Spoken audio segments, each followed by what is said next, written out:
you saying? Oh, it's just stuck on the side there. Okay. Yeah. Okay. Let's get this pregame going.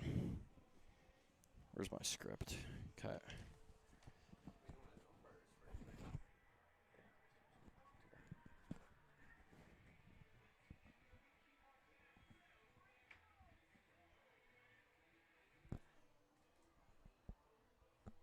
Come on in, everyone, for this edition of Mavs on Deck as we discuss tonight's matchup between the Medicine Mavericks and the Moose Jaw Miller Express. But before then, let's take a little bit of a closer look at tonight's matchup. The Mavericks coming off their first win last night against the Okotoks Dogs right here in Medicine, Alberta at Athletic Park, and it was a walk-off effort in a weird fashion that got them there. My name is Truman Bartman, and alongside me for this pregame is Wayne Slosher. And Wayne, one of the most bizarre endings to a ball game you will ever see. Well, there's an old saying in baseball, if you go to enough games, you'll see something you've never seen before. And that was a weird one last night. Comeback by Okotoks in the top of the ninth, scoring 5 runs to take a 1-run lead. And then the Mavericks have runners on second and third with 1 out. A wild pitch scores both runners. On that play, it appeared that the catcher thought that the runner at third, UC Uzawa, was a winning run. And he didn't go after the ball, and the runner at second base came around and scored as well.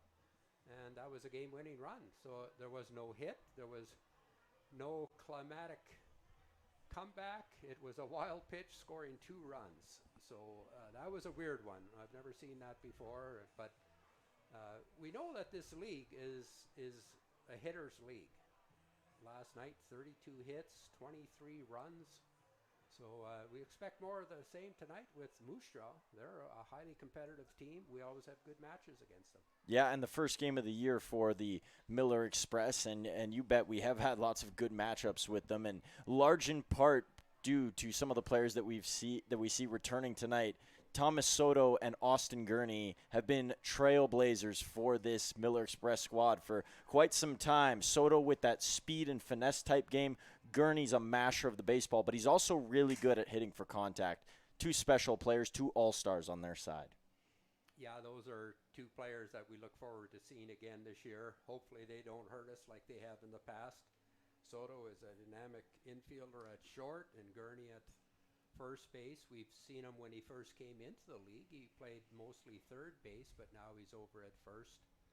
And Weston Wall's another returning player. He's the only senior pitcher they have on their team. And it's going to be quite a chore for Moose Jaw this year, only having the 1 senior pitcher. This league, as we said, is a hitter's league. And when you're trying to get by with freshmen and sophomore pitchers, it can be a long season, but sometimes you bring in some players that are just outstanding as a freshman or a sophomore. So let's see what they're going to put up tonight. And for the Mavericks, they put up a lot of runs last night and a lot of different producers in that game, but there was one player in particular who was a star, and that man was leading off all night long. It was Yusei Uzawa. He was fun to watch last night. It's our first chance for the fans who were here last night to see him. He got on base 4 out of the 6 times, walked 3 times, stole 3 bases, scored 4 runs, and he created havoc. The team was, I'm talking about the Okotoks team, the team was nervous when he was on the bases because he looked to steal every time. And even when they picked him off, they hurried to throw to second base, and it was an error on the first baseman, and he got in at second even after being picked off, and he eventually scored the tying run. And so he's an exciting player. Fans are going to love him this year. Yeah, there was lots of chatter on Facebook yesterday in the comments section that Yusei Uzawa was already many Mavericks fans' favorite player to start off this year. But there's a lot of players that Mavericks fans haven't seen yet. A couple returners and a couple new bodies. Players like Blake Dale draw in tonight's lineup. Adam Volcano, Jamel Chabot. Those 3, the newest members who will take their place on the diamond tonight. Yeah, it'll be interesting to see how they fit in. Another guy that kind of caught our eye, was Jeremy Freeman Jr. Playing center field. He's got great speed as well, and we talked about it in between innings last night. Pitching goes in a slump, hitting goes in a slump, but speed never goes in a slump. And we have good speed along with the Volcanoes. Both have good speed. Morrison runs well. So I think it's going to be a fun season for Mavericks fans this year. And yes, it's good to see Blake Dale in the roster tonight, starting tonight. Adam Volcano starting tonight. Aaron impressed me last night. We hadn't seen him play before, but I thought he had some really good at-bats as the game went on.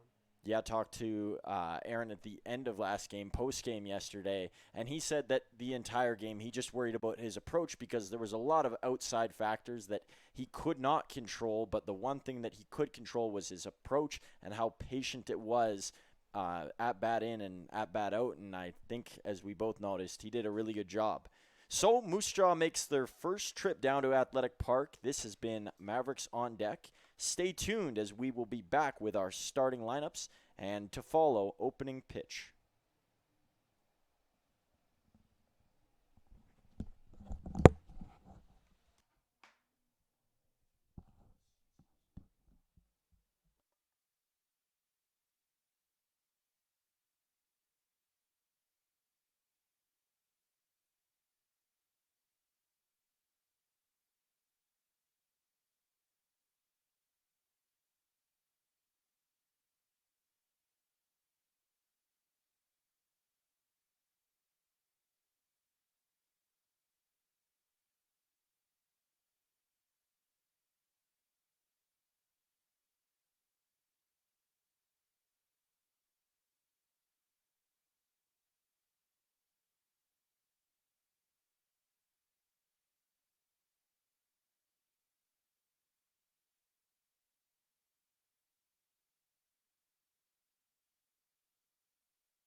Hello, everyone, and welcome back to Athletic Park for another round of Mavs baseball as they sprint into today's game after a walk-off win less than 24 hours ago. The Mavericks, they hit the diamond for a rematch of the 2023 WCBL championship conference final championship as they face off against the Moose Jaw Miller Express. The Miller Express, they open their season on the road here this year in Medicine Hat, as they're tasked with a tight divisional battle tonight, which always important as the season goes along for those tiebreakers and playoff implications. The Millers last season, they found themselves slow out the gate, but they went on a dreamlike playoff run, getting to the final and being one run away from a Harry Hallis Memorial Trophy. Unfortunately, their dreams were dashed by the bat of Connor Croson, who walked them off to end their season. But Moose Jaw is back, and when one chapter closes, another one opens, and they look to open up the season here in Alberta.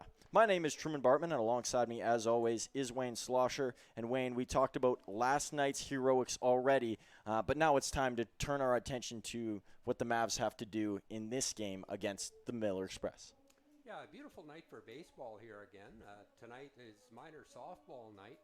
We had a crowd of over 1,600 fans last night, and I'm sure we'll be well over 1,000, 1,200 again tonight. The fans are still coming in. A little bit of a breeze tonight. There was no breeze at all yesterday, but we're getting ready to go. The lineups are being announced on the field, and I'm sure we're going to have the national anthem right away. Before we get to the starting lineups, I'll give you the umpires because we won't have time for the starting lineups before the national anthem. Tonight at home plate will be Brian Stair, at first base William Glasgow, and the crew chief will be Mike Richards at third base. And So we'll stand and let the national anthem play for you.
And so now let's take you to our starting lineups, and let's first take a look at the batting order for the Moose Jaw Miller Express. And as we said off the top of the show, loaded near the top with some important returners. Yeah, leading off will be shortstop Thomas Soto. In right field, Tanner DeGrazia. At first base, Austin Gurney, one of the big threats with the bat. The DH is Jackson Yeager. In left field, Diego Canvelas. Catching tonight is Andrew Nieves. At center field is William Edwards. At third base, Adrian Vivo. And at second base, Ben Walasek. For the hometown Mavericks will be Yusi Uzawa in left field, Johnny Volcano at shortstop, Tyler Vanesti at third, Aaron Volcano. In right field, Evan Morrison at first base. Adam Volcano is the DH. So we've got three Volcanos in the lineup tonight, all brothers. Blake Dale is at second base. Jamel Chabot is catching. And Jeremy Freeman Jr. is in center field. And let's take a look at who the Mavs have on the mound tonight, and that is Tyler Spruill, who gets his first start as a Medicine Hat Maverick out of Western Texas College. And he is a long left-hander. We'll see what he's made of. He might be one of the few Mavericks pitchers that can get to that 90 range. And he'll be looking to bypass hitters early on tonight. And, of course, no stats yet. Zeros across the board for Spruill, who has not entered a game for Medicine Hat. And that's a common trend that you'll see as we work our way into the season. A lot of these pitchers have not got a chance to hit the rubber yet. One team that is hitting the rubber for the turf rather for the first time ever tonight is the new look Energy City Cactus Rats as they open up their WCBL campaign on the road. They're on the road for a lot of the start of their career as a franchise. Yeah, so they were formerly the Edmonton Prospects, and they were without a stadium. They got a brand new stadium built up in Spruce Grove, just west of Edmonton. So that'll be exciting to see what their stadium will look like. I'm not exactly sure whether it's completed yet, but it's got to be getting close. I don't believe there's been any pictures released since November, so it's been quite the long time since they've seen anything. If there's anybody up there who's near the park and can see it, send some pictures our way. Yes. Broadcast at the Mavericks. We would love to see how the production's coming along, and we are super excited to see baseball played up there. But first, we look into baseball here at Athletic Park, and it's Thomas Soto who Spruill will face first as he tosses that one for a ball into the glove of Jamel Chabot, coming from Valley City State. One of two catchers on the Mavs squad from there. Jaden Babiuk caught last night. Spruill rifles that one high. And Spruill comes in a package himself. Him and Evan Morrison played together collegiately last year. Morrison now transferring to Hastings College, so they won't be teammates next season. Spruill with a quick look and a throw for a third consecutive ball, and we saw that last night as well from Foster Voiko. 3 straight balls to start his Mavs career. Yeah, leadoff walk, and Kraus last night for Okotoks stole 2 bases and came around to score. And 4 consecutive balls here, maybe a little bit of nervous energy for Spruill. And that's a dangerous hitter that he faces off the top in Thomas Soto. You don't want to give him anything to push. Soto likes to create havoc on the bases as well. Our third baseman, Vanesti, was playing in case of a bunt. But Soto, he'll try to get a read off the pitcher, the left-handed pitcher, and see if he can swipe a base. Here's a throw high to Tanner DeGrazia playing right field tonight.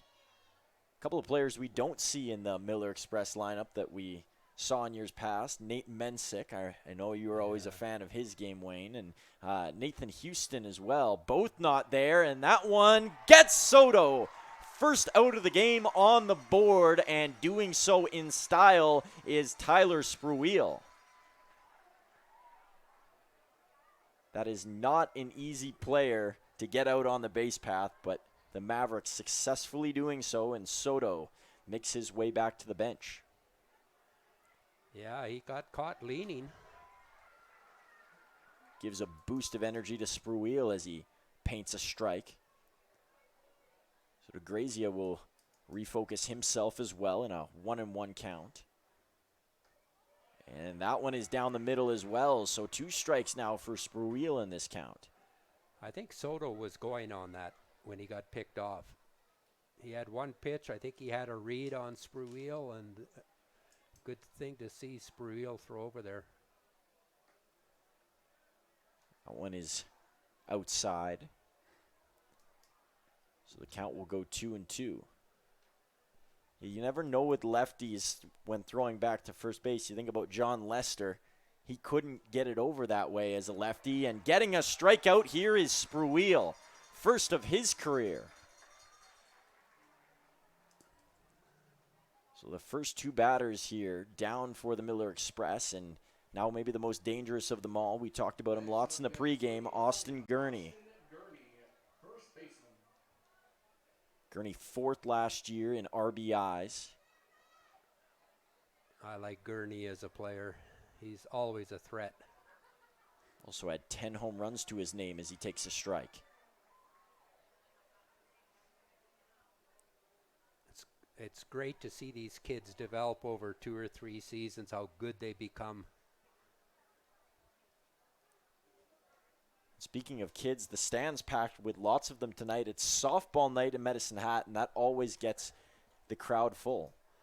Well, we had 1,600 fans last night. I think we're going to be at least at the same tonight. Gurney, this one along the ground. Volcano will charge onto it, throw it to first, and get the out. So a 1-2-3 first for the Mavs, as they will look to keep their bat production going from yesterday and continue on in this game against the Miller Express.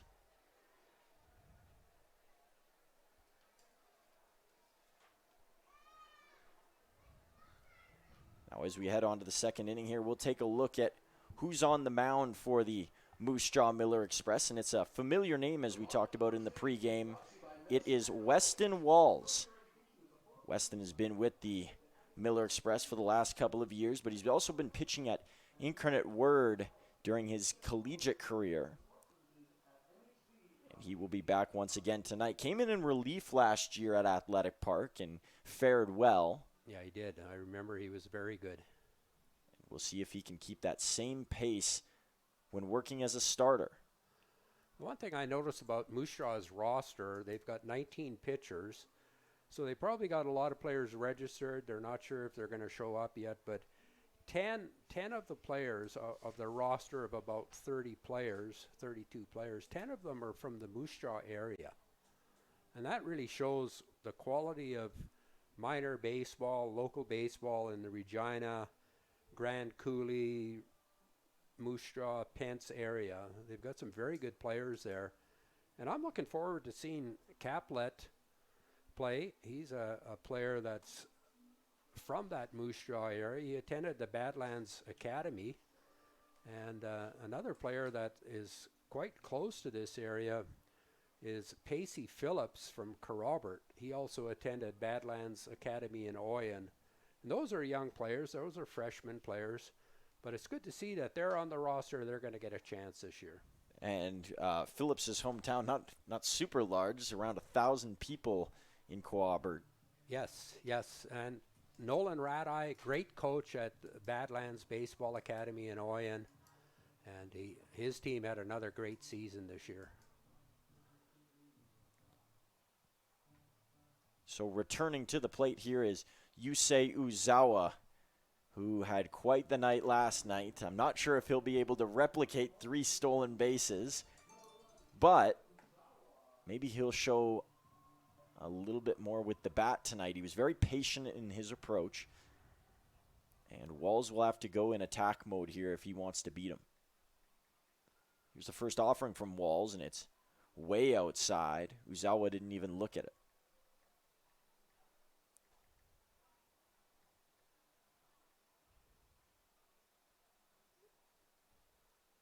Walls steps in again, and a swing and a miss from Uzawa.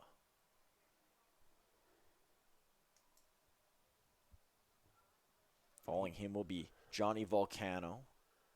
He just needs to hit it on the ground. And Walls is attacking that strike zone. He's got a second one to Uzawa. And in a comfortable spot is Walls.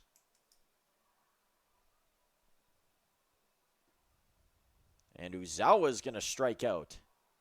Something we didn't see once from him yesterday. Good Walls high getting fastball. the batter in the matchup. Good high fastball from Walls. And that's a pitch that Johnny Volcano has historically liked to hit. He might not always make contact with it, but he's chasing that high fastball. So if Walls hits him with one here, see if Johnny can do some damage. First pitch is going to be off for a ball.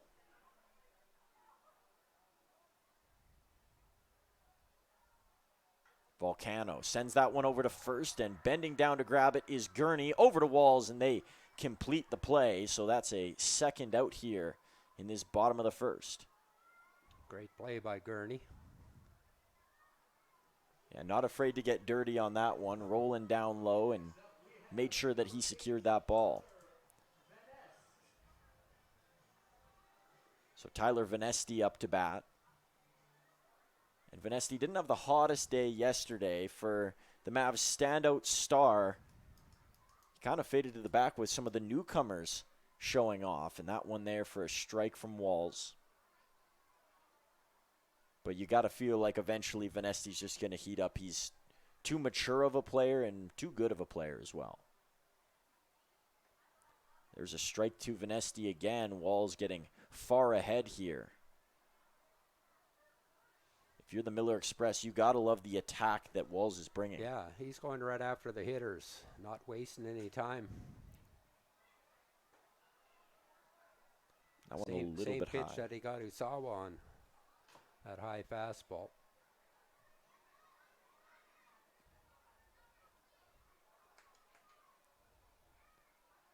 Here's the pitch. Walls will go just low.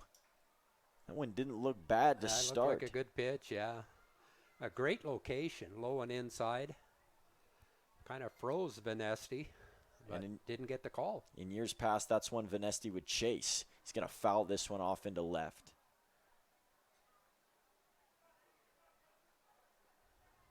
Twos across the board here.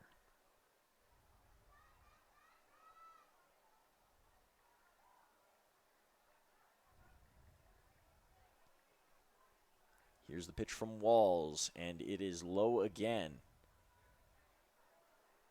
So trying to work close to the body of Venesti, and he's unsuccessful in 2 attempts.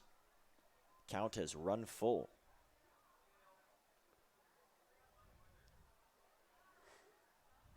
And Venesti will foul that one off his foot. A little bit of a stinger there, I'm sure.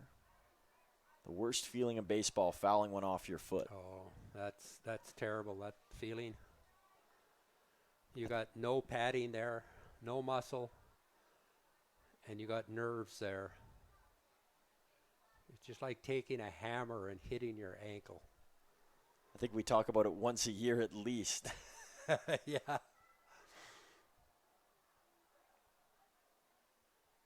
Venesti back into the box. Walls back into his glove.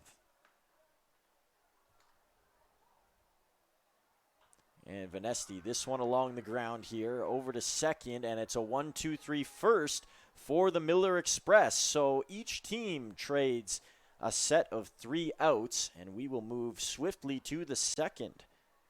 You're watching Mavericks baseball on Flow Sports. And let's take a look at our head-to-head matchup for tonight,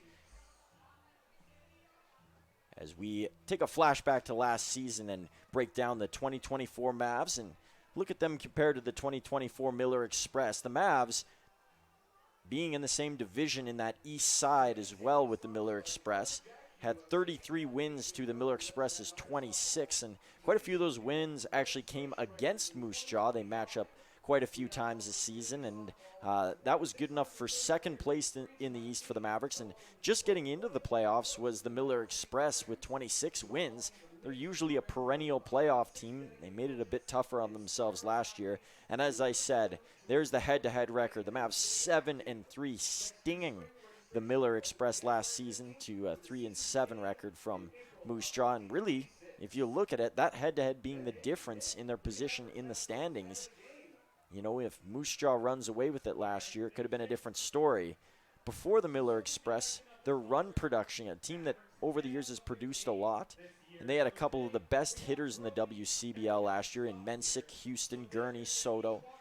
But they only scored 394 runs to the Mavs, 339. So that total quite off. But the important stat for Moose Jaw was they made the finals and Medicine Hat didn't. So despite all the stats and what they suggest, they found a way to win when it mattered most. Jackson Yeager will now make his way up to the plate, DHing tonight.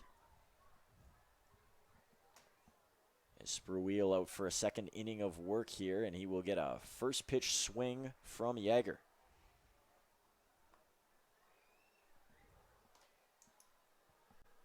Blue skies once again tonight here at Athletic Park. Can't complain about the weather so far in the Gas City. Is that one outside from Spruill?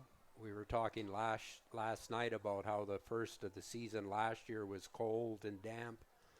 And we got beautiful baseball weather, plus 31 degrees today here.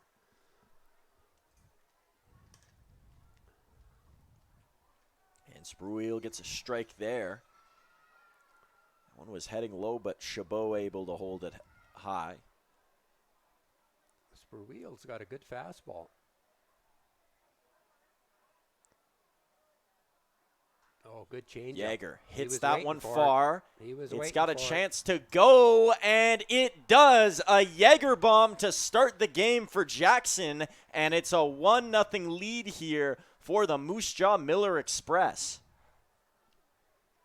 He waited on that curveball. He was anticipating it. He got it, and he didn't miss it. So that marks the first run on the board of the season for the Millers. Same location Evan Morrison hit 1-2 last night. And the yellow and black, they get off on the right foot. Now stepping his feet into the box is Diego Canvelas. Or Canellis, rather.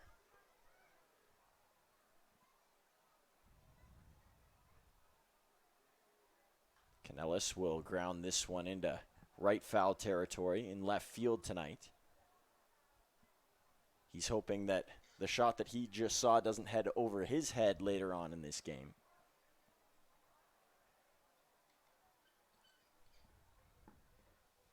And Canellis is down on strikes. 3 straight beauties from Spruill. It's a good way to come back after giving up a bomb.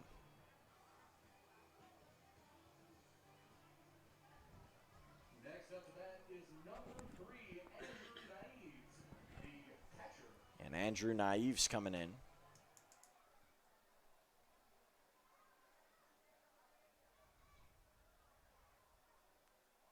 He's behind the plate tonight. And a swing and a miss. Got chasing out in front there as that one dove down. Yeah. Backdoor curveball.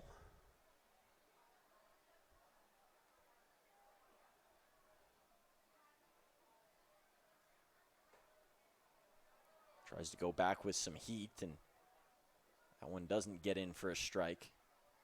I think Chabot is talking to home plate umpire Stare about where that pitch missed, because it might have been up, but it looked to be a good pitch. This one flown high into a difficult spot. It's going to get all the Mavericks running and will drop. So a single into left field for Naives. And William Edwards coming up to bat, playing center field tonight.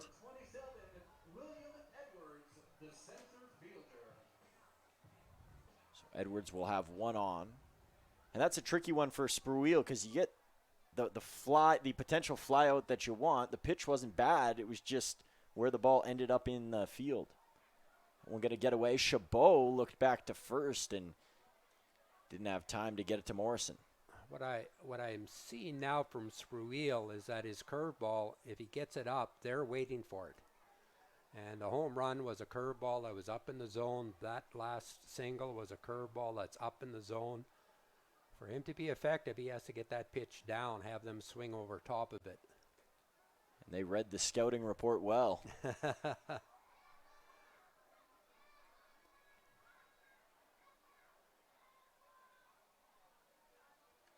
Well, and I see fastball, curveball. Hopefully he can throw in a changeup now and again.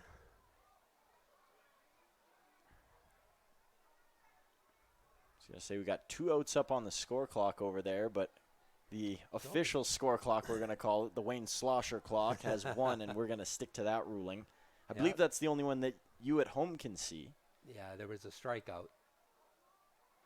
Good. And pitch. Spruill dices that one in, working back after throwing 2 consecutive balls.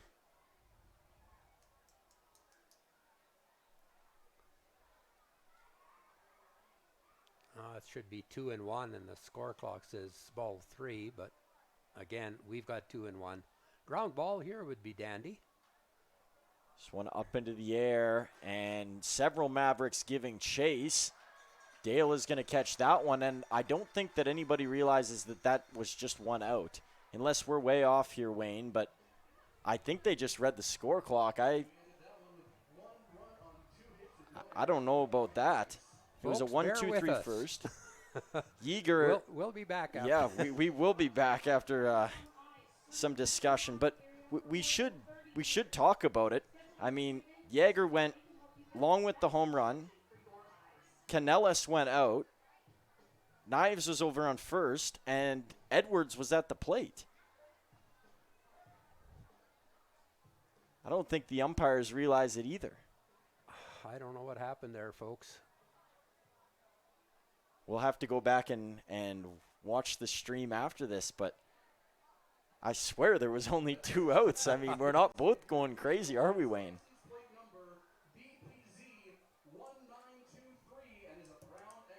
And if you can hear that license plate getting announced, that's one of the fun promos they do here in Athletic Park, and it's the dirtiest car in the parking lot promo. So if you're in Medicine Hat and you want a free car wash, courtesy of Mint Smartwash, just get your car as dirty as you can and then leave it in our parking lot, and hopefully you'll get the dirtiest car. And now there's some discussion down low between some Miller Express staff members and now some of the players with home plate umpire Brian Stair. I think they're discussing what we've seen. Yeah, I think they're discussing that there's only 2 out. Because now they're looking at the score clock, and of course everything is off, but we only had 4 batters going to the plate. 1 was a home run, 1 was a single, a called third strike, and then a pop-up to the second baseman. Yeah, there's going to be a long discussion about this. Unfortunately, well, you think between the 3 of them, somebody should be keeping the outs on their clicker. And unfortunately for their sake, they can't go upstairs to us and ask for the review and throw the headset on. That's not something that is a part of the WCBL. Well, they should get this right. I mean, if they've made a mistake, then, check with somebody. Because now he's talking about where the ball was hit. 1 was a home run. The other one was to first base. Well, we do have a replay here. So now they're calling out JT, the manager for the Mavericks. And I think they're going to explain to him that there's only 2 out. And I guess we'll see what JT's reaction is, whether he was aware or not ahead of time. I mean, we've seen 2 pretty crazy events in 2 games of baseball. Last night, something you'd never see. Forgetting that there's only 2 outs, I think that's even maybe a level above. It's happened before, but... Yeah, like for 11 innings of baseball in the 2025 season, we've seen some oddities. So fans at home, you can kind of help us out, but not that we can hear you or relate to you, but boy, this stadium is packed tonight. I'm thinking we're more than 1,600 fans tonight. Players now still... it's kind of odd how all of the Mavericks players ran off. There was a little hesitation, I thought, but the clock showed 2 outs, and then all of the Moose Jaw Miller players went out onto the field like there was 3 away. Well, everyone got, they say, you got puck watching in hockey and bad things can happen. They got score clock watching over here. And I mean, it's something that they can reverse. Wayne, is there any deeper rule here that would prevent them from not going back? Oh, they can go back. They can put the Mavericks back on the field and resume play where it was, because they didn't get into the next pitch of the next inning.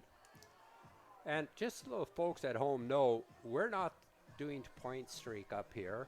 We're not doing the PA system. We're not doing the score clock. We're just doing the Flow Sports broadcast. So we have no control over what the players might have seen on the score clock or what you're at home seeing on point streak. We see JT down low. We don't have a close enough angle, so we can't do a lip read of him. But Right. we do see his arms moving, I would say, a bit frantically.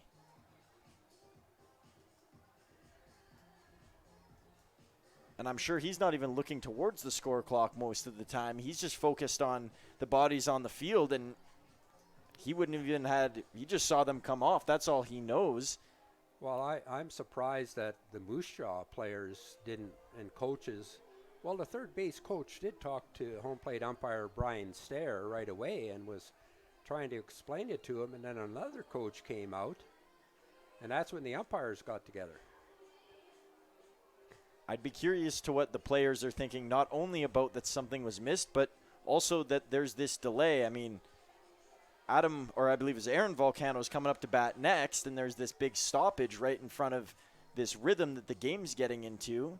Well, I'm sure that the players are talking about it now, Volcano and the catcher, but the fans don't have a clue what's going on here. They're wondering why there's a delay because they're trusting the clock. So now the Mavs are going to go back on the field. So, folks, we weren't crazy after all. It's good to know.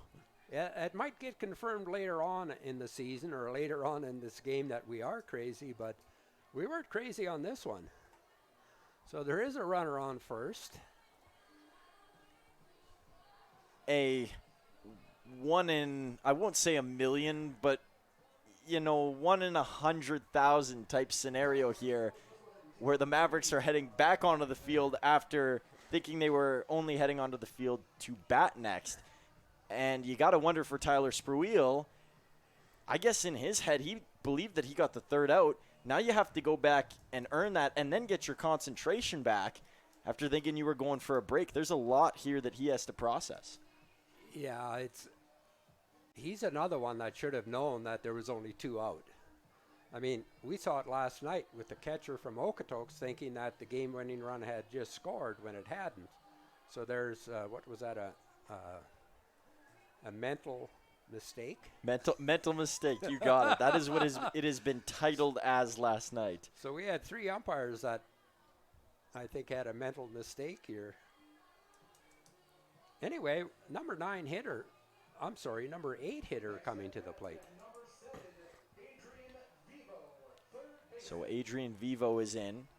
And now there's one more discussion here between JT and the home plate umpire Brian Stair. Well, now he's going to call in the crew chief. Crew chief is third base umpire Mike Richards, who's coming in to talk to the home plate umpire Brian Stair. And he was a part of that crew from last night as well. Yes, yeah. Those 2 umpires did the game last night along with Matt Ben. And the new umpire tonight joining them is Willie Glasgow at first base. And you can see Chabot standing and having a chat with Vivo. They're probably both trying to figure out the situation still themselves. Or maybe trying to get the opinion of the other dugout. I'm sure everybody's on the same playing field here that if there wasn't 3 outs, you got to go and get that third out. Yeah. I'm not sure what Brian Stair was signaling to the press box. He was signaling something upstairs, but the score clock showed 2 away. That pitch outside from Spruill. So if you're just joining us back again, no, this is not a new inning. We have gone backwards into the top of the second, where the Miller Express only have 2 outs to their name and 1 on. So a chance to get more runs. Wouldn't it be interesting if they were able to get more runs in an inning that almost didn't finish? Yeah, could happen.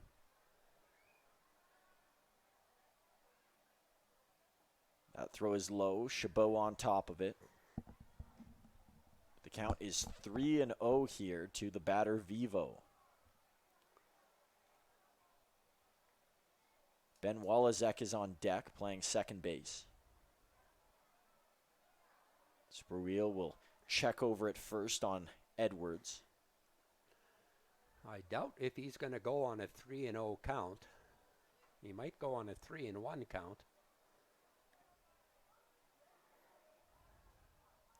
Throw from Spruill is in there for a strike, and Vivo took a step over the plate and towards first base, but he'll have to head back.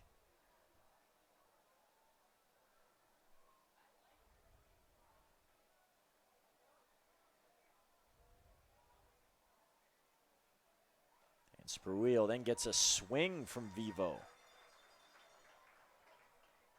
Works it up to a full count here. Well, Nieves will be going now at first base. This one fouled off over to right foul territory, over towards that big tree. It's not in your shot, but just outside of what we can show you on the camera angle, there is a monstrous tree, which I'm surprised hasn't fallen yet. That was here when the stadium was built.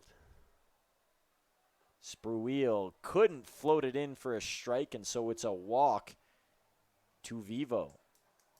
2 on here for the Miller Express with Ben Walizak at the plate. As he bumps fists with Jamel Chabot. Walizak out of Indiana State, native of Wichita, Kansas. Lots of players from around this league going to Indiana State. Pitch is high. Including the likes of Carter Beck from the Saskatoon Berries, who was quite the player. We watched him during the playoffs last year. Yeah, he'll be back with Saskatoon. He's an exciting player. Spreel's got to get back into the strike zone and attack the hitters. And right now he's falling behind on most of his hitters. Yeah, he's been in a lot of full counts, but he's always started behind. Yes, yeah. And we watched that last night, and we said that is not a recipe for success, and it wasn't.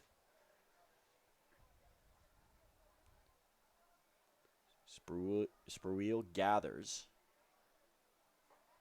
Ooh, right at the legs of Walizak.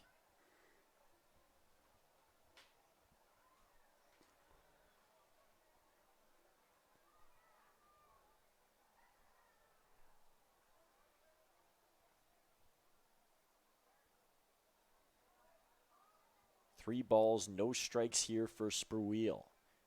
As he throws and hits down the middle. You knew the take was coming, and likely a swing to follow here if Spruill puts one in a pretty spot. Yeah, well, you got leadoff hitter coming up, so you got to make sure it's a great pitch that you're looking for as a hitter. That's a good take. I don't mind that. Full count here once again. 2 on. Spruill trying to move his way through this inning and survive.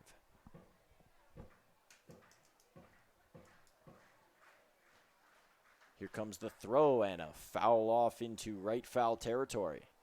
And a group of kids will go on a run for it. We talked about that yesterday, down there again. And with it being softball night, I'm sure the kids that are in the stands to start the game will soon flood that corner. Well, wait till Little League Baseball night comes around.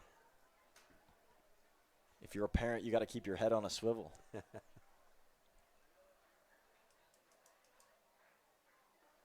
And Spruill's going to get him.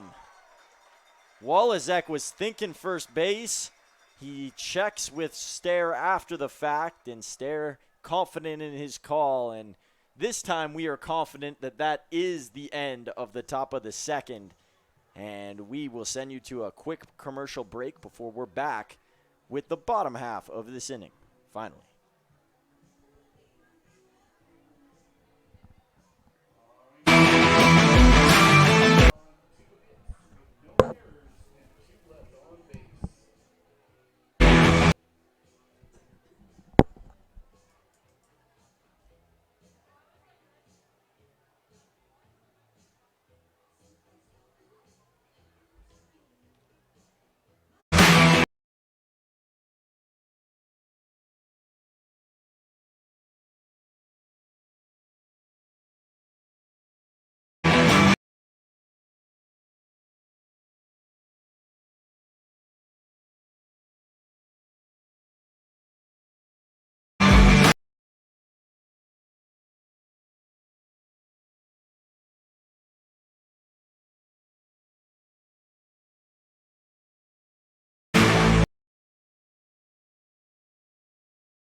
And we're back for the long-awaited bottom of the second inning here from Athletic Park. And Aaron Volcano has had a lot of time to think about this at-bat because he was stalled for about 15 minutes.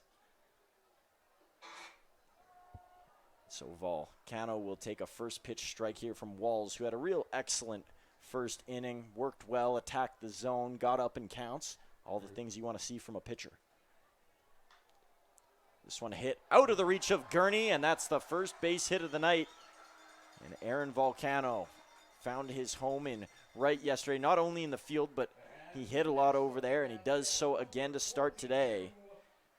And a guy who found his home over top of the fence yesterday was Evan Morrison. And speaking of home, he's a local boy, hometown kid, and played through the Medicine Hat ball system during his upbringing. Yeah, a big hole on the right side if he can get something through the gap again or hit it out of the park like he did last night. Morrison will take a first pitch strike.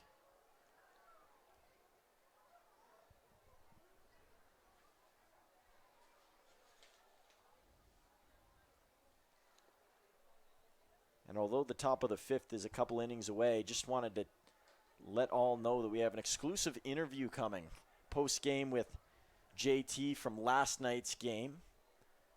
We'll have that coverage for you soon. Just so you're aware, if you're ever wanting any access to post-game content, we'll have that not only on our Instagram, but posting all post-game interviews to the Mavericks YouTube. So if you search Medicine Mavericks on your YouTube tab, you'll be able to find us. Always And good also, content over there. I'm sorry, Truman. Also a reminder, we're on the air at 6:50 with a pregame show. So tune in to that as well. Morrison won't chase that one as it's at the knees. And yesterday we saw that funky pitch get a couple of Mavericks hitters, but especially Evan Morrison. And it was some sort of changeup that was diving real hard. It looked like a split finger pitch because it just dropped. Oh, that hit him. So Morrison will head to first. It looked like Walls lost some of his footing there on the throw, and he almost went head over heels.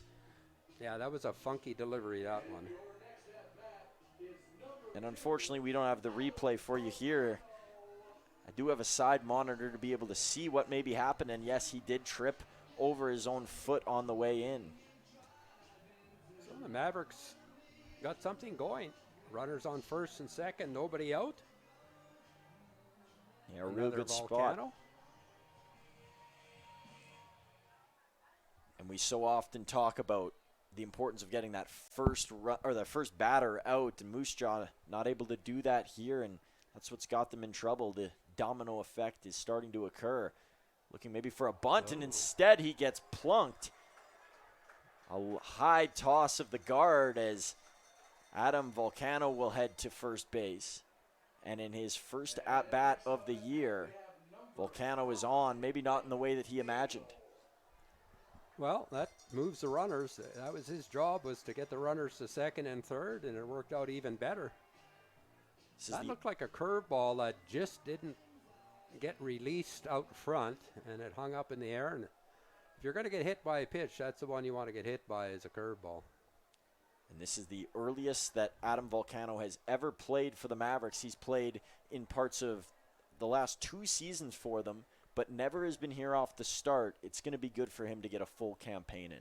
Well, he was the first year I remember he was playing with the Vauxhall Spurs, their American Legion baseball team, and they had to wait for that season to be over. And I'm not sure about last year; it might have been the same.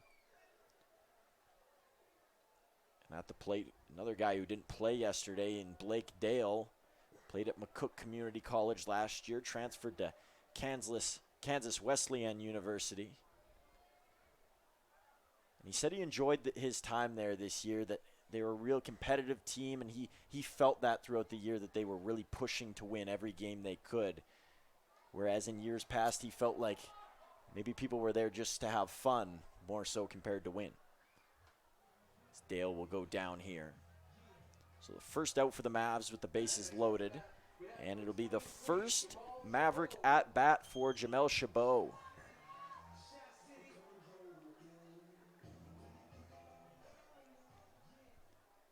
Walk-up song bass boosted there. His speaker above us was making some rattling. I couldn't hear anything. It was just blaring.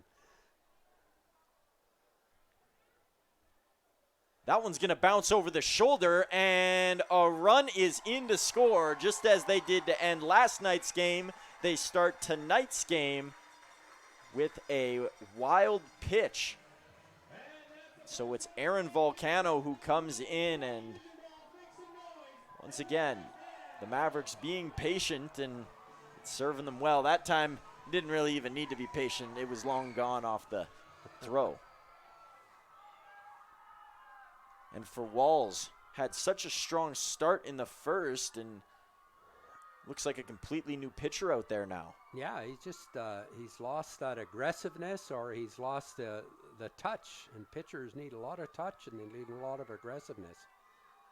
Would something like that extended break maybe hinder his ability to be focused? Well, you could. Lots of times there's a longer inning than that 5 or 6 minutes that discussion took about the third out, so that shouldn't have affected him.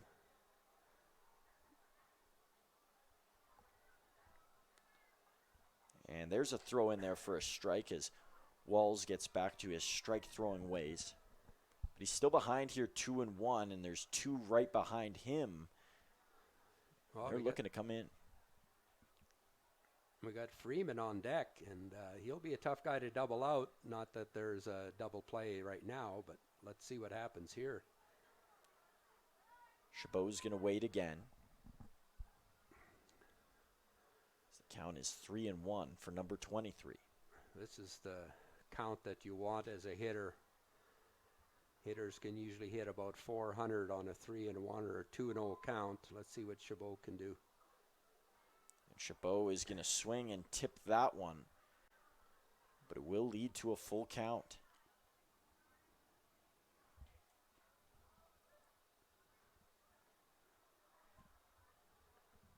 Second baseman will back up all the way to the edge of the infield here. Yeah, they're going to let the run score at third base on a ground ball. Unless it's hit right hard at the third baseman. Chabot will look to go the other way. Long way to run there, and it is going to be foul. Some good speed there from DeGrazia.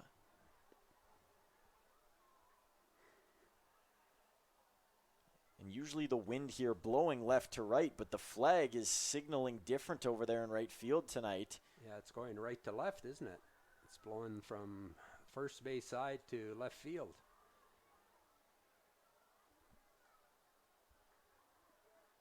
Walls will settle back in on the mound. Ooh, that one almost right at the noggin for Chabot, and I think they're saying he foul tipped that one. Yeah, he did. He fouled it. It was an excuse me foul tip. I don't think he was trying to hit it. He was trying to get out of the road.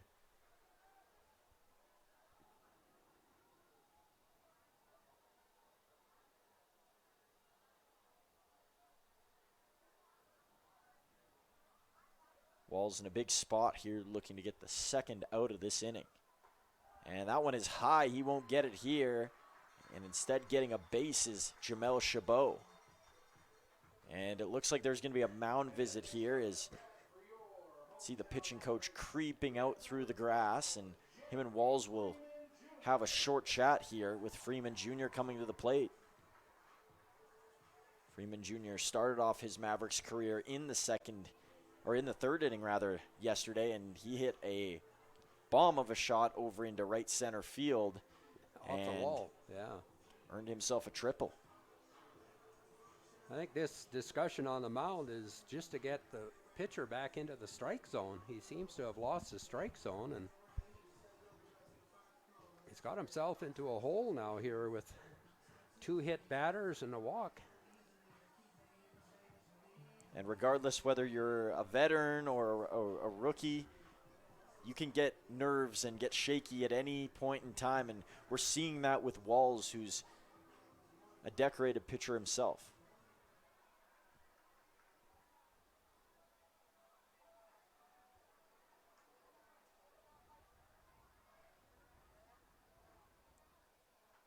Freeman is going to knock that one aside, down over by the Miller Express bench. I think he just about hit that out of the catcher's glove. Very late on it. He might have been expecting an off-speed pitch, but he got a fastball. This one along the ground and through the gap. One in to score as the Mavs take the lead. They'll look to build their lead here. A second is in, and it is a 3-1 lead courtesy of Jeremy Freeman Jr. Boy, he gets off to hot starts, back-to-back days. This one earning him 2 runs.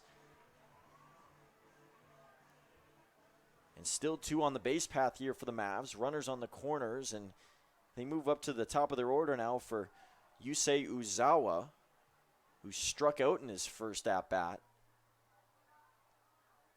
But you got to feel like if you're the Miller Express, you got lucky keeping him down through 1 at-bat. How long can you maintain that? And runner going to go here in Freeman. There's almost no chance you'll get him. He's in there standing to second. Yeah, he had such a good jump. The amount of gadget players on this Mavericks team, it makes it a fun group, and Freeman showing the speed as one of his tools. Yeah, they got a lot of speed, and we noticed that last night. And we talked about it a little bit in the pregame as well, so let's see what we can have here with Uzawa. And Uzawa is going to take a strike. And when you can get that from the hitter in your 9-hole spot, yeah, it's a real threat. It's like a double leadoff hitter. A saw ball, all he has to do is hit it to short, and he's got a good chance of getting to first base. He'll at least drive in a run. Uzawa, right over to third, throw to home. They're going to get one, and Freeman will move ahead, but that's a high tag there on Chabot. Uzawa thought about going for second as he peeked out for a moment, but Walls had eyes on him. So they keep this at a 2-run lead for the Mavericks due the Miller Express.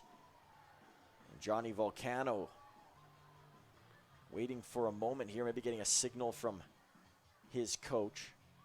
And now he steps into the box here, looking to push Freeman Jr. across the tape. And Uzawa's going to take off, looking for second, and they got him!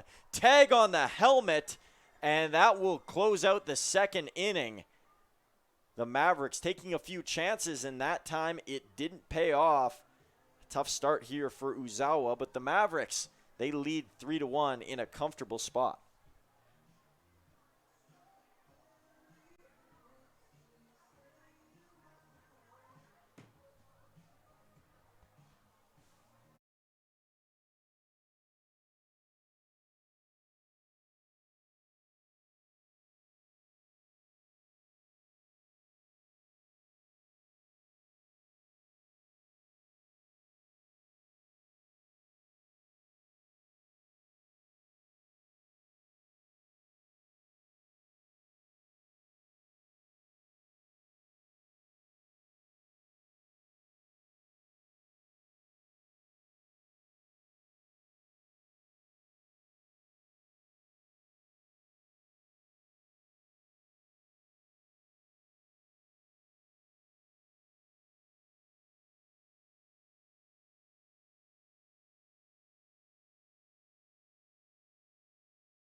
So we return to the action here in the top of the third inning. Thomas Soto back at the dish here.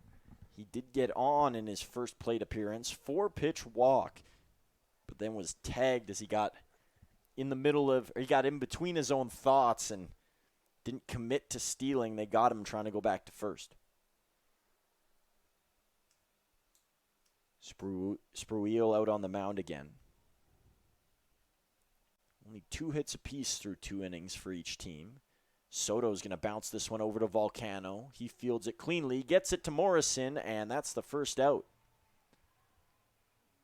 Good work for Volcano, and we talked yesterday about the growth each year from players, but we didn't go into specifics, and I think one of the biggest things for Johnny Volcano is his defense. So much at the start of his career it was about flash. Now it's about getting the job done, and he does a real good job. Yeah, he does. He's takes his time now. He used to just throw. When he got the ball, he'd throw it, and there was a lot of overthrows and underthrows, and now he slows the game down. And it's not a knack that everybody has. It's something that you have and can develop, and I think that's what we've seen with Volcano. Well, it's tough to teach experience, and you have to play a lot of games to get that experience to realize that when to rush and when not to rush. I think that circles in well with that we talked about yesterday, and that you can't teach speed, you can't teach experience. Those are the 2 things that the Mavericks have, and that's what makes them such a dangerous threat at a title shot this year. Is I know we're early, but those 2 things are just things that they have over most other teams. And for the Miller Express, they do have that veteran presence still, and they got speed with certain players, like a guy like Soto, but is it consistent is the question for a team like them. Spruill, that one is away for a ball and a walk here, and I think the question right now for Tyler Spruill is, can he consistently hit the strike zone? Yeah, the leadoff batter's been on base for all 3 innings so far. 2 walks and a home run.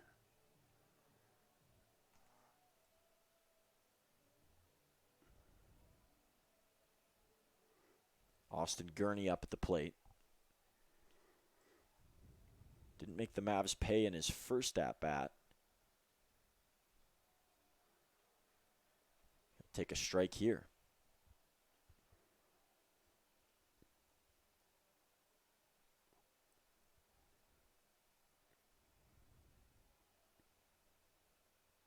Spruill, and trying to lean into that one there was Gurney. He turned the shoulder and was hoping for it to hit him. Well, and that's the way to avoid getting hit by a pitch, is to turn in. You don't want to turn towards the pitcher, because that's when you can take it right in the chest or in the face. So he did the right thing. Gurney puts this one up in the air. This is going to be a tough play here, regardless of who it goes to. Bounces up on Uzawa. And that's the second time we've seen that left field side get jammed up. Exactly. 2 runners on here, and saw Blake Dale with a little bit of a handshake for player at second in DeGrazia. You know, many of these ball players cross each other's paths along the way. Many play in the same conferences. Some guys are teammates, some people even from the same hometown. And although we don't know the direct connection between those 2, I'm sure they've crossed paths throughout their baseball career at some point.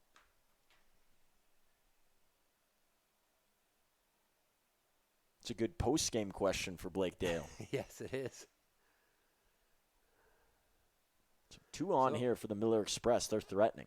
And Yeager hit a home run his last at-bat. So Swing and a miss there from Yeager, and it was an aggressive swing once again. now that might have been a change-up, because I haven't seen, outside of a fastball and a curveball, I haven't seen the change-up, and that might have been one. Is it a confidence thing, or is it a strategic thing not to throw that until the third Well, inning? if you've got it, you got to throw it, because you want to put it in the hitter's head that he doesn't know what's coming. Here's a ground ball, could be 2. Dale over to Volcano, over to first, into the glove of Morrison, and they get the double play. Some tense moments there for the Mavericks, and in a spot where the Miller Express easily could have tied this one up at 3, the Mavs hold on, and similar theme to what we saw last night. They held the fort, and although there was some trouble at the end, there were plenty of times where the game could have gotten away from them, and it's good to see that trend continuing in the early goings here. And another trend that will continue for the Miller Express is Weston Walls back out on the mound for another inning. And although there's some bodies down there in the Miller Express bullpen, he's taking charge once more, but he'll have a short leash, I can only assume.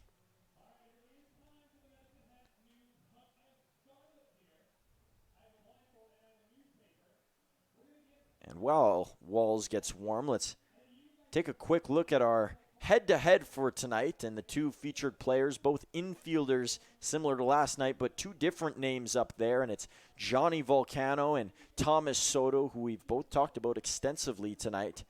In the hit category, it's one of Soto's specialties, similar to another Soto in the major leagues, in Juan Soto, but 63 hits last season for Thomas as he was real strong in that leadoff spot. 50 for Johnny Volcano, still solid numbers there. Volcano, however, led in both RBIs and homers over Soto with 26 runs batted into Soto's 17 and 4 homers, not the largest number, but for Thomas Soto, 0 hits left the park last year, and it's a little bit surprising for how much he makes contact. Always one of the better batting average hitters as well, and we've seen little sparks of how dangerous he can be in this game tonight. So that is your nightly head-to-head, and we'll have one of those for each game throughout the year, so you can get a better sense of players and their numbers from last year and eventually get a sense of how they're doing this year. Potentially, players can run into each other in an MVP-type chase.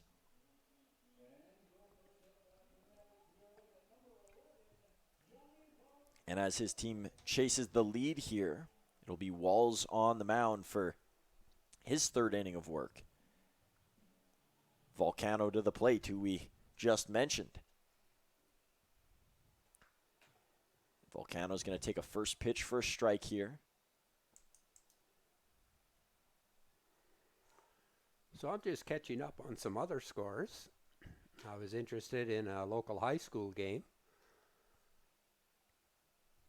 And McCoy Colts defeated LCI from Lethbridge. McCoy from Medicine Hat defeated LCI 7-6 in the provincial quarter semifinal game.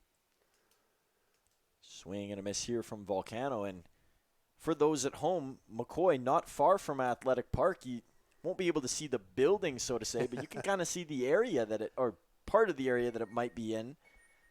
Yeah, you can see the lights from the ballpark. It's up on the hill, just above, I guess just a little bit further northwest of the Medicine Hat Golf Course, which is right across the river.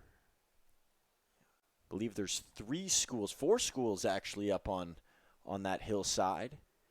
2 high schools and then 2 elementary schools. That one way over Volcano's head. I think if he was 7'7", it still would have missed him.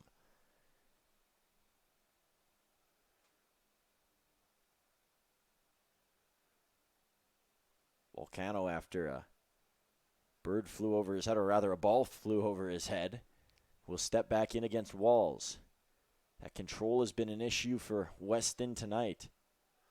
You know, he had such a great first inning, and ever since then he's been pitching behind, not to every hitter, but to the majority of the hitters, and he's getting his pitch count up really high. There's ball 4. There goes Volcano off to first. And we'll be checking for movement down, not only in the bullpen, which there has been for the Miller Express, but more importantly in the dugout if manager will come out and pull him. And there is movement towards Walls, but in the form of his catcher as Knives goes out there.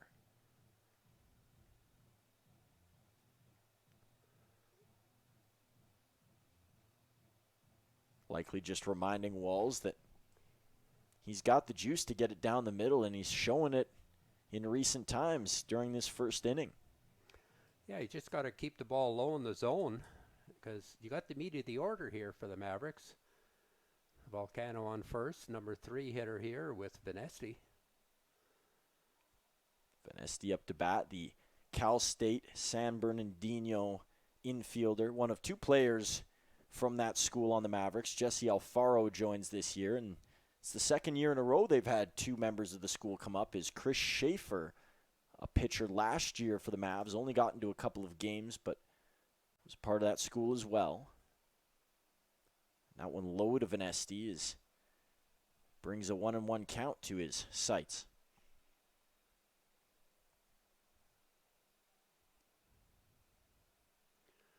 Infield obviously looking for a ground ball to turn to. Venesti is not a fast runner. Oh, This one behind Venesti, we'll and take that. Volcano off to second.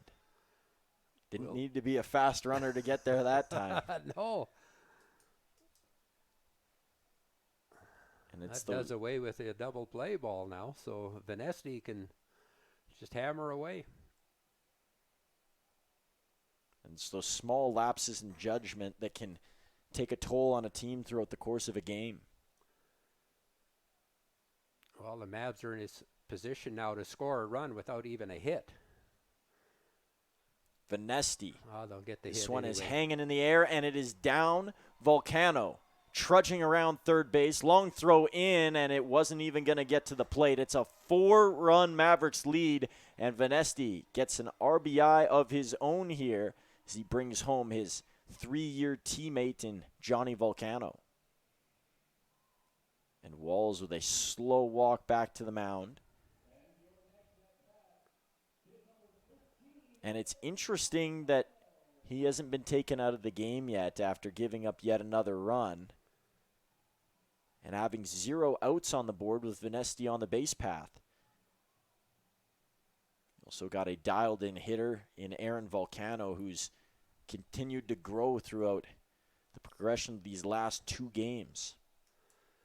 I think one of the reasons is that for him still being in the game is that I don't think their pitcher in the bullpen has had a chance to warm up yet. He just got down there.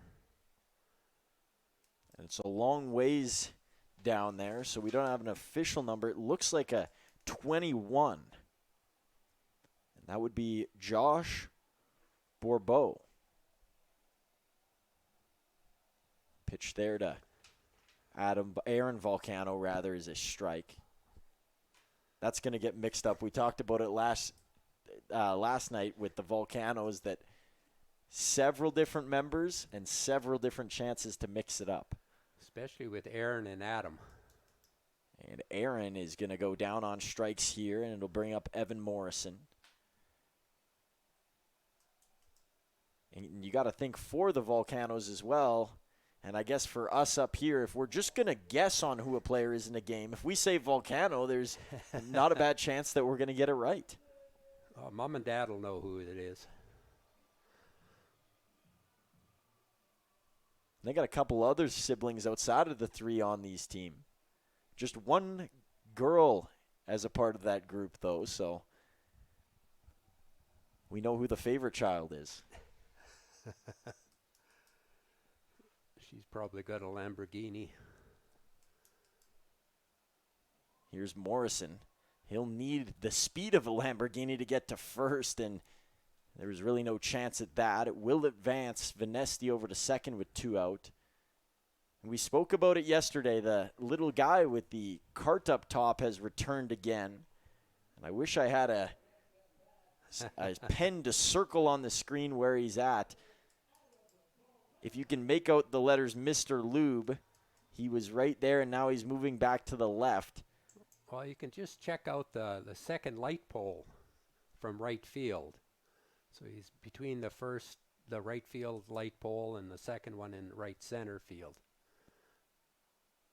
Sure, he's wanting to catch a home run and not able to catch that one was Knives. And Knives has got to be able to block that. He went to his backhand rather than getting in front of it. And, it's probably a wild pitch, but, it's a pitch that could be blocked and the runner stays at second. And it's been interesting. We've watched several catchers behind the plate over the last 2 days here, and it seems like they probably had a better chance to catch a cold than the ball coming towards the plate sometimes. It's been remarkable how many misses there have been out there. There has been, yes. Wayne, as a former catcher, is that just, it's all happening at once where players are missing it, or is there some method to the madness that has gone on? Well, as we said, everything's new at the beginning of the year, and I'm sure there's a new catcher for Moose Jaw, and maybe he hasn't caught Walls before, and he's not exactly sure how much the pitch will break or where it'll break, and so you can kind of get handcuffed until you know the pitcher's a little better. And as we said, Walls new on the mound. And a swing and a miss here from Adam Volcano, who's in the DH role tonight, but he plays everywhere around the diamond, mostly in the outfield, but he spent his fair share of time around second base and short as well. And he's willing to play anywhere as well, a very willing ball player. Looks like Walls is getting back into the strike zone. He missed with that one, but he's been attacking the zone again. He needs one more here in a full count with 2 outs and Venesti in home plate's neighborhood. Throw from Walls is going to get a foul off here from Volcano. And from what he's shown recently, is it worth it to take a chance and stick with Walls for another inning? Well, again, it depends on the pitch count. We don't have the pitch count here, so we don't know what he's limited to or whether his college coach has said only so many pitches per start. Another foul back there from Adam Volcano. The one thing that the Miller Express do have in their favor tonight is because they haven't played any games, they can deploy anybody at any time. And the Mavericks used, I think, 5 pitchers last night. Yes. And so their bullpen a little weaker. Volcano shoots that one on a line over into left field, and coming across the plate is Venesti, and it's an RBI single for Adam, his first RBI of the season. Attaboy, Adam. So successful night so far for Adam Volcano. Gets hit with a pitch and gets on to load the bases, and now drives in one. Throws a couple question marks into the head of Weston Walls. Up to the plate now is Blake Dale.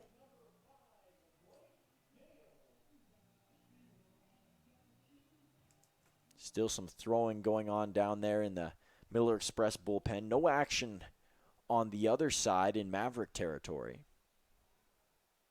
Dale gets under that one and throws it right up on top of us.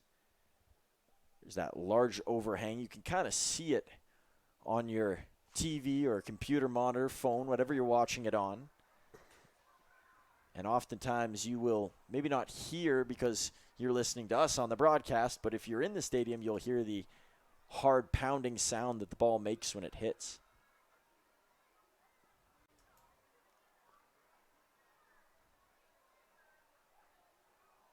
Well, if the Mavericks can keep adding to their lead, that's a good sign. And we talked about it last night. You never know which run's are going to be the winning run. We had a 4-run lead going into the 9th last night and gave it up.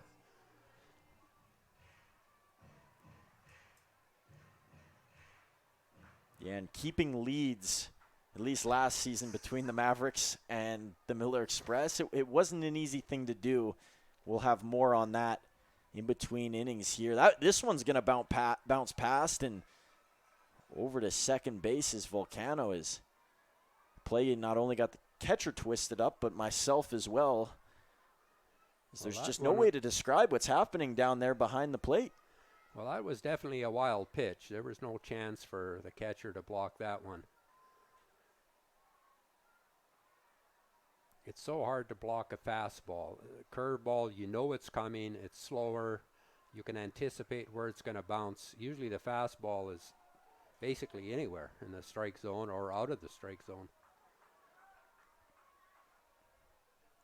I don't think we've mentioned, but this has been a long bottom of the third here. It's been a long third inning because it just seems like this game has slowed down to a snail's pace. We might have the lights on by the 4th. Another one bounces away, and then a little bit of a double check there from the catcher, and Knives is still having trouble, and Walls in the same boat. I think this is just about it for Walls. Yeah, the throwing is stopped down there for Josh Bourbeau, and he's just itching to come in, I'm sure, and he'll be coming in right here. Yeah, that'll be it. So with Jamel Chabot coming up, a pitching change is due. That does it for Weston Walls, the veteran, struggling tonight, and his team trails 5-1. And, well, a new pitcher gets warmed up.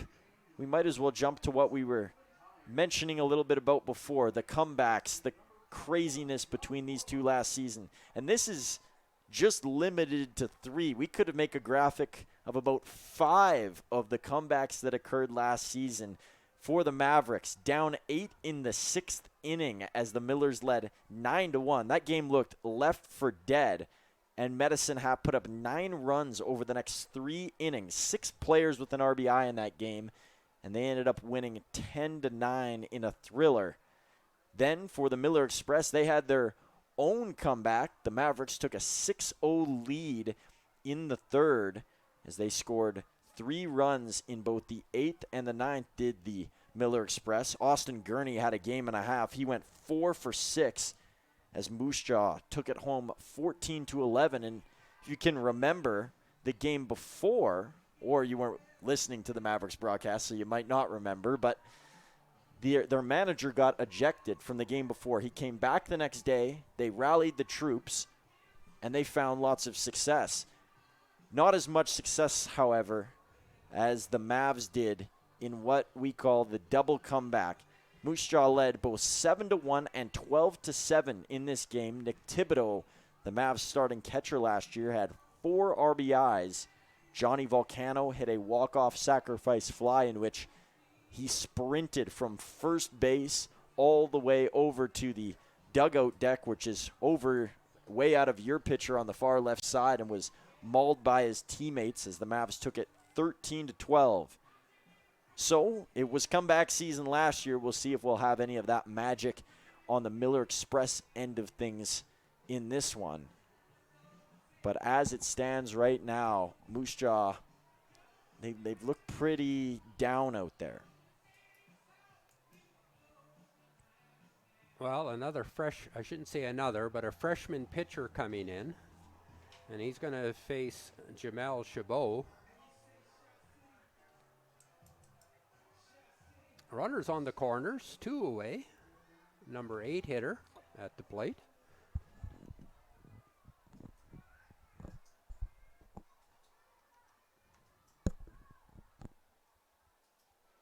That pitch just misses.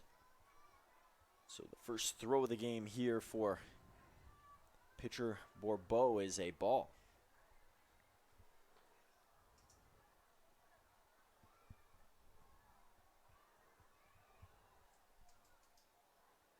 Bourbeau throws that one into the dirt, and this time it is gathered onto by Knives.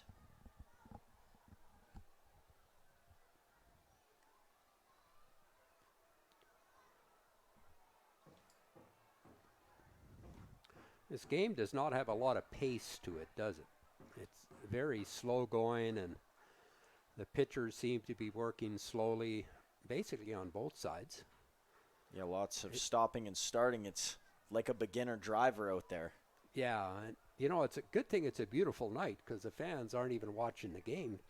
For a lot of them, they're talking. Or enjoying some of the snacks around the ballpark. Wayne, I know your love for ice cream hasn't been talked about this year, but there is an ice cream truck, and now a slushy / snow cone truck on the concourse as well this year, so you'll have to pick your poison. Ball 4.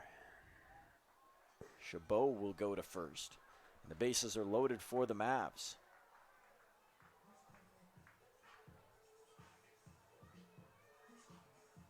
And I could be wrong, but is this the second time we've seen Jeremy Freeman this inning? It feels like it. I could be wrong. Sorry, I couldn't hear it. I didn't. I'm sorry, I didn't hear you. Oh, it's all good. I was saying Jeremy Freeman is the second time we've seen him this inning. Yes, yes. He led off the inning. And you know it's trouble when you're on the other side and you see somebody twice in an inning. Well, I stand corrected. He didn't lead off the inning. Volcano did, Johnny. Well, we still could see him again if this flow keeps going. There's a strike to Freeman. Counts as 1-1.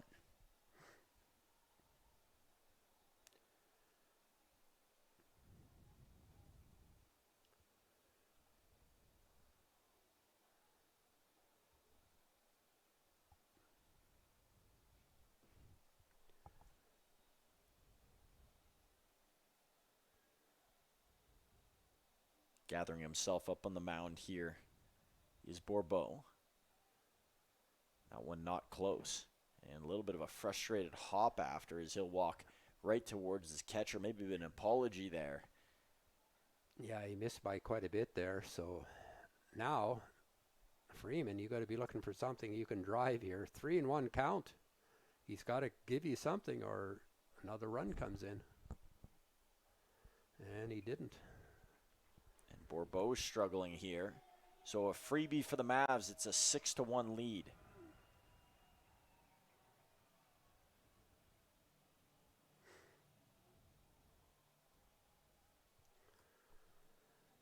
That's 5 walks given up by Moose Jaw pitchers so far in 2 2/3 innings. In addition, another 2 hit batters, so 7 free passes so far. And you could tell by the score, the Mavs only have 4 hits. Yeah, it's not like they've run them out of the park early on.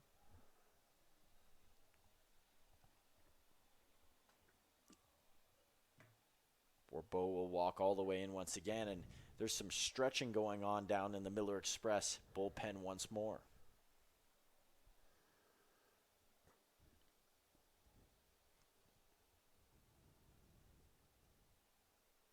Hopping out of the way there was Yusei Uzawa.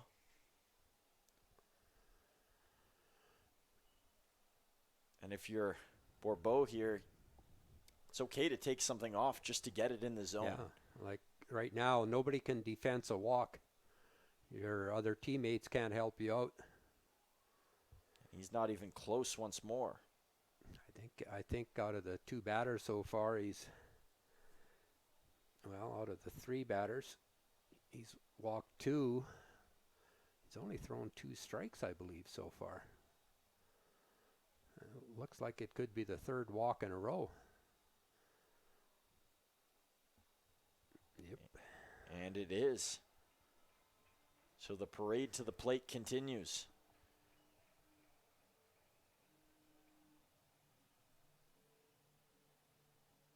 Yusei Uzawa now on first. Johnny Volcano coming up to bat. And now there's a coach heading over to the bullpen, and I'm sure he's saying, let's get it going here. We need somebody in and fast. Yeah, this game could get out of hand here pretty early if there's a hit here, an extra base hit, and it's going to be 10 runs. Because Uzi can run at first base.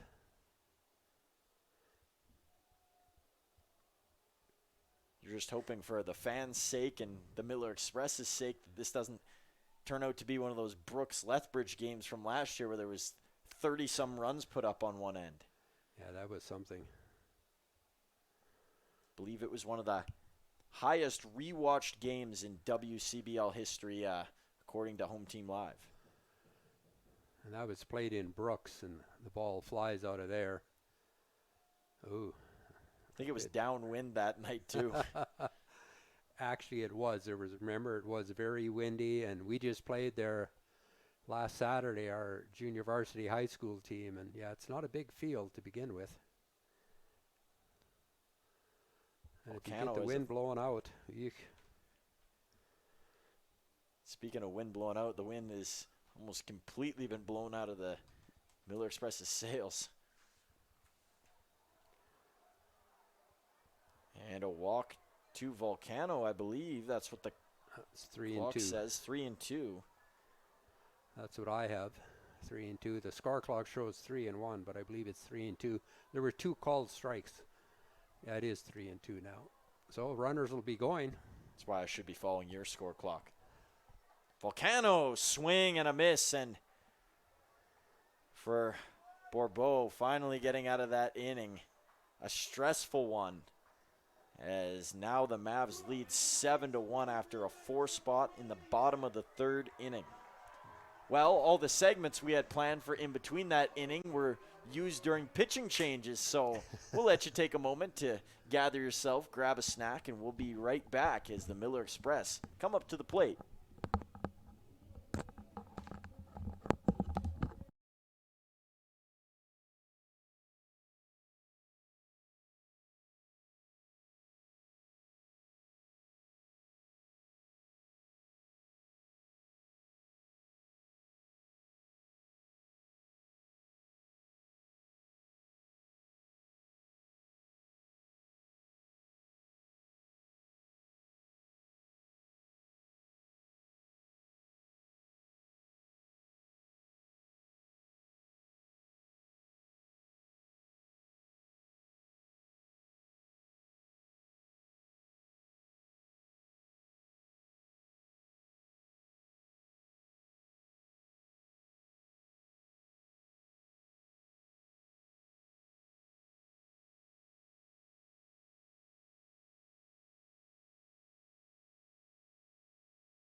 And we head back into the top of the 4th inning here as the sun goes down in Medicine Hat, Alberta, and we have hit just about 8:30 local time, mountain time. As now hitting up at the plate is Diego Canellas. Canellas was in left field, and he didn't have a lot of work with all the walks that were there. Almost had a walk of his own as that one sails high, trimming his hair. Well, Tyler Spuriel has got a good lead to work with here, so now's the time when you don't fool around. You attack the strike zone and let him hit it. And of course, any organization wishes that their pitcher could go the whole game, but for Spruill, what's a good benchmark for him to get to in this one? Well, I think if he gets 5 innings in, that would be good. You know, he'll have thrown a lot of pitches by then. As I said, we don't know the pitch count, but you know, if he can get through another 2 innings, then you want to look, as you were saying, you want to have a look at the guys in the bullpen. Who else do you have that can throw you some quality strikes?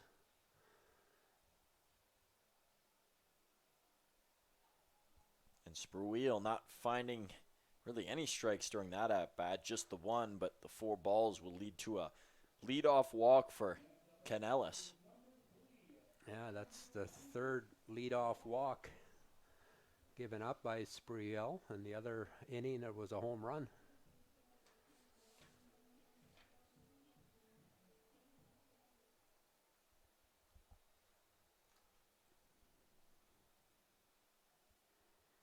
And a swing and a miss there on the first offering to Knives.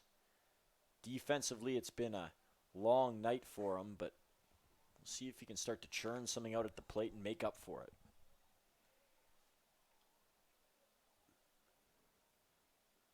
Oh, good changeup. That's what I've been waiting to see. A changeup, and that was a good one. Count is 0-2.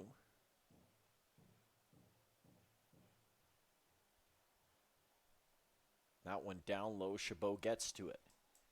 And I'm not sure if you can notice, but over at first base, Evan Morrison and even the runner and Andrew Knives both covering up their faces, that sun blaring in.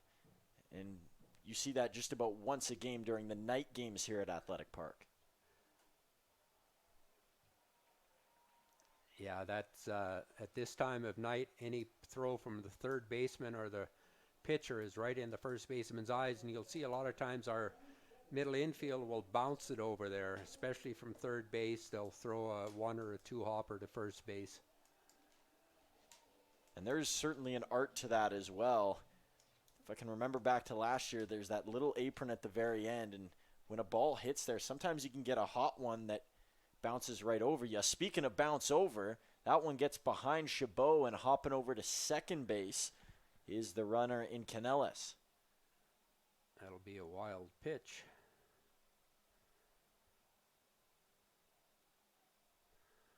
It is a dogfight for who's going to lead the league in wild pitches this year.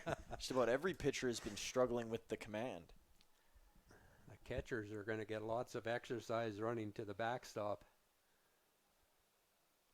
Yeah, each facility will have to install ice baths just to help them get over it.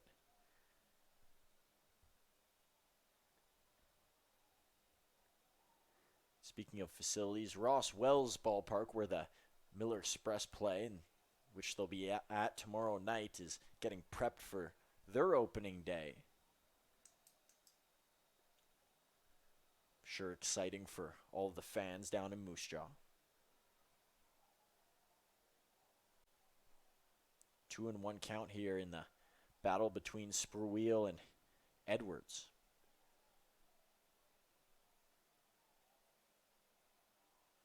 Edwards going to put that one in the gap out of the reach of Volcano, and it squeaks over to Uzawa. Spurwheel will gather it, or rather Venesti gathers it, as Spurwheel was covering behind home plate, as he should be doing.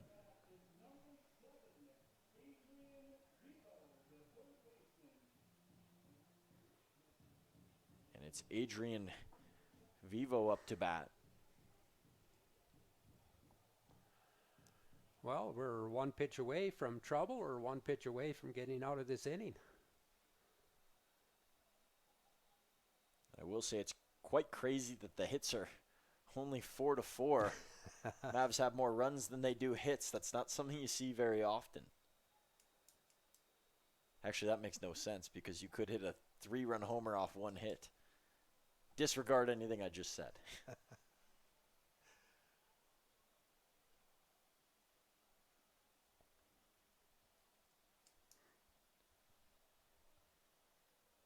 Count 1-1 as Spurwheel works against Vivo.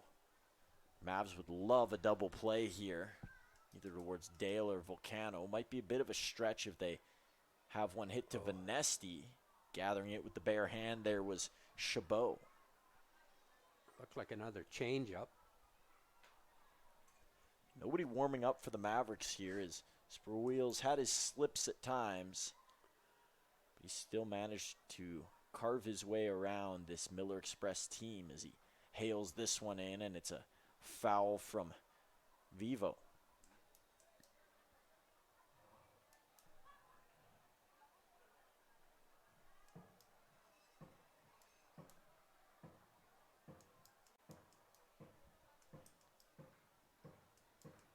Two and two with runners on the corners. Spurwheel delivers in, and it's a ball.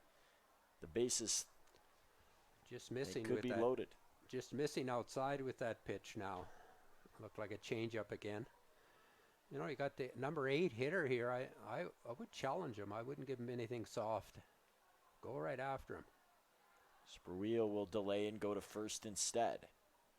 In an opposing barn, that would get a rain of boos, but he's at home, so he's safe.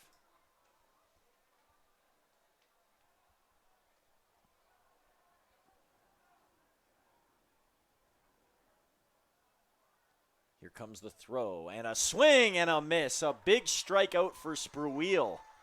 Needed that one to get the second out of this inning. Get himself into a comfortable spot as he hunts the third. We have number 13, Ben Walzek, second baseman. As you heard on the PA there, Ben Walazek up to bat before the orders flipped over for Thomas Soto. We'll see if we see him in this inning or if he has to wait a little longer. Throw from Spurwheel is ripped down the line, but foul.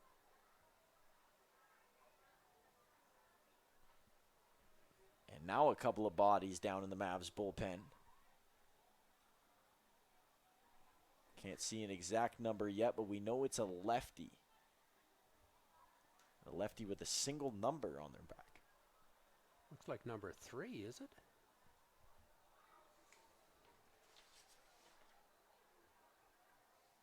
Levesque? Garrick Levesque down there from Tabor College, one of the 2 Tabor College pitchers in the Mavs group. The other Xander Roberts, who we have yet to see. Swing and a miss here, and Spruell needs one more of those to get out of the inning.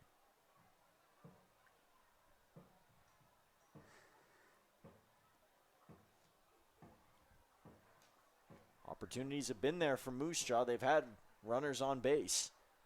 And speaking of runners on base, one moving up in the form of Edwards. He heads over to second. I'm going to count that as a stolen base. We didn't make an attempt on it, but he had such a good jump. 2-2 count. Spurwheel. This one hit high in the air. Long way to go for Vanesti. He's going to have to grab it backwards, and it falls down foul. Oh, it was a great effort out there. That just landed right in between 3 of our players. Usually when a ball lands between 3 players, it's a bad sign. That one will give them a break on.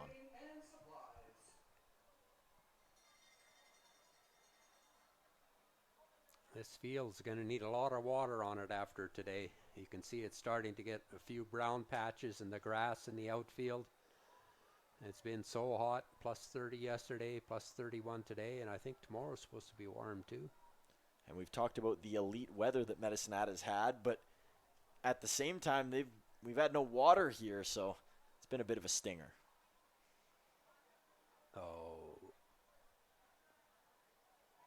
Almost seemed like a throwaway pitch there.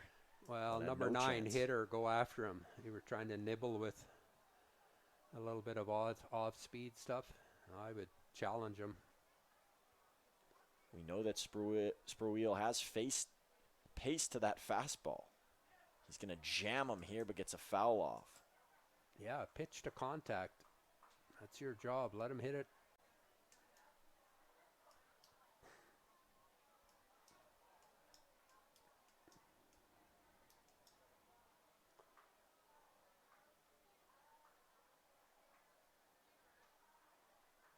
Full count. Pitch to Wallazak is hit up in the air, and this one will drift backwards into the stands. And I don't believe it hit anybody, which is good. Landed in between a seat. Some dude in a Blue Jays jersey wearing a backwards hat. I believe it's a Vladimir Guerrero jersey. I know you can't see that on the broadcast, but he is the one to claim it. Yeah, a girl actually picked it up, and he asked for it, and he gave it to his son sitting beside him. And so full count. His son fashionable in the Yankees hat. Good choice. Here's the pitch from Spurwell, and another one that Wallazek keeps himself alive on. It's been a strong at-bat for him. Yeah, he's battling up there, and it's good to see that Spurwheel is going right after him.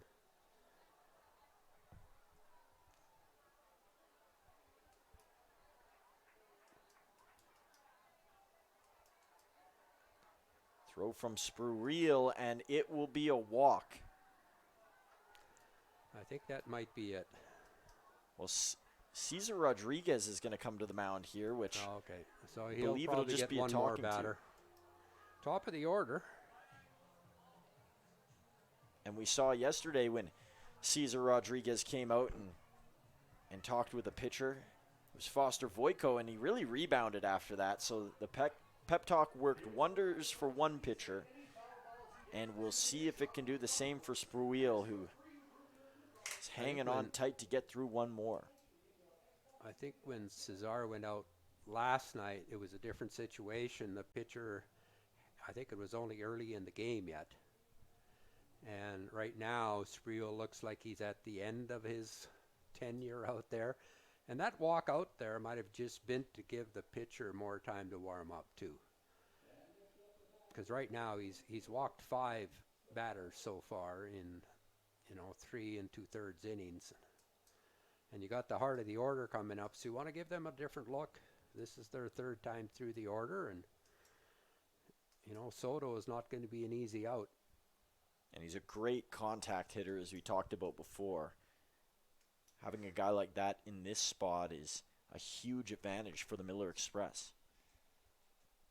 Now let's see if he can push one through. Waiting on deck behind him is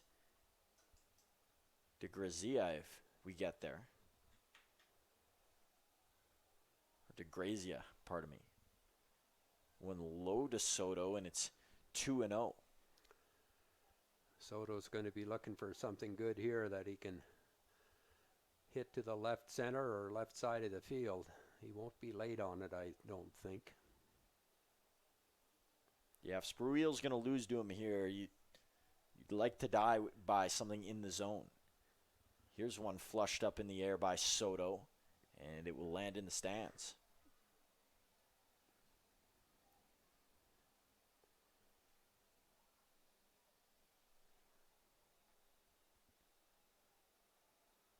Spruill's going to look to even this one at 2 apiece. A long wait and stare at the eyes of Soto. Here comes the throw, and he gets it for a strike. You could see Chabot right there with the fishing line, pulling that one as close to the plate as he could. Soto was not happy with that call, and it did look outside. Not by much, but it did look a little outside. Sometimes you get that call, sometimes you don't. Spruill trying to get one more. 2-2 count, 2 out. Here's the throw. Swing and a miss. And that might be the night for Tyler Spruill, but he ends on a high note. The Mavs keep their 7-1 lead intact, and Tyler goes to the bench happy. Now let's take a look at what's going on around the WCBL in between our inning here. And there's lots of action tonight, as the kickoff was last night with 1 game, but the official kickoff is tonight when most teams get going. And over in Regina, bottom of the 6th currently, it is the Red Sox who have a 2-0 lead over the Swift Current 57s, who are retooling a bit. They have a brand new squad, have lost a lot of their guys in Kenny Jinks and Ethan Murdoch, who have been there for quite a few years. And over in Weyburn, another place on the Sask side of things, they're playing the Saskatoon Berries and have a commanding 5-0 lead. A shocker there, as the Berries have been talked about as one of the best teams in the WCBL coming into this year. They are 1-2 in just about every power ranking, but they trail to a Beavers team who might just be a little bit sneaky this year. They have a lot of returners, including Austin Gurney playing in tonight's game's brother, Robert Gurney, who's a catcher. Of course, you know the score in this one, 7-1 Mavericks here as we enter the bottom half of the 4th inning, and it has been a bit of a long one. And in our last game that is currently on right now, it is the newbies on the block, the Energy City Cactus Rats. And they are up 9-3 over the Sylvan Lake Gulls in the top of the 3rd. Another team in Sylvan Lake who's gotten oh so close to capturing a championship and making the finals in previous years, and just haven't been able to get over the hump due to running into the Okotoks Dogs. And tonight they have run into a powerhouse in the Cactus Rats, who ranked last in the power rankings, the official WCBL ones, but they are proving why that ranking might just be a bit of bogus. It's been a surprising start for the Rats, but lots of season to be played and lots of games still to be played over in Sylvan Lake, and lots still to go here as the Mavs back up at the plate. And leading it off this inning is Tyler Vanesti playing at 3rd base. We saw Vanesti have some stints at short when he first became a Maverick. Even a little bit of time at 2nd base, but never really started a game in that spot. He's really settled in well at 3rd base. Very good 3rd baseman. And he gets hit there, so a free bag for Vanesti. couple of hit-by pitches tonight, courtesy of the Miller Express pitchers. Obviously not intentional, but command has been a struggle on their end.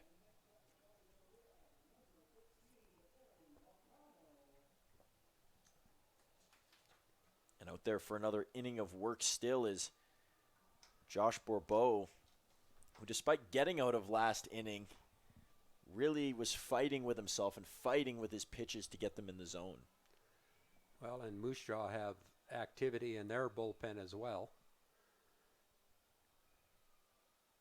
And back-to-back players hit here is a throw of the bat from Aaron Volcano. You got to assume that Bourbeau is coming soon, and they're just waiting on their reliever to be warm.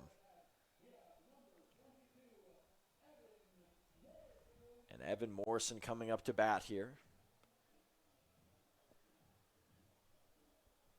One player that will not be an option for the Miller Express this year is Matt Vasquez, who was an all-star pitcher in previous years and always a real tough out. The Mavericks, every time they faced him, had their hands full. He was one of the better pitchers in the WCBL throughout his couple years here. And losing a pitcher like that, and in many instances an ace like that for the Miller Express, it's going to be tall shoes to fill. Where is he off to? I don't actually know where he's at right now, but he's not with the Miller Express. That's the most that I know. He might have graduated out of the league, or he could have signed a pro contract somewhere as well. Count is 1-1 on Morrison.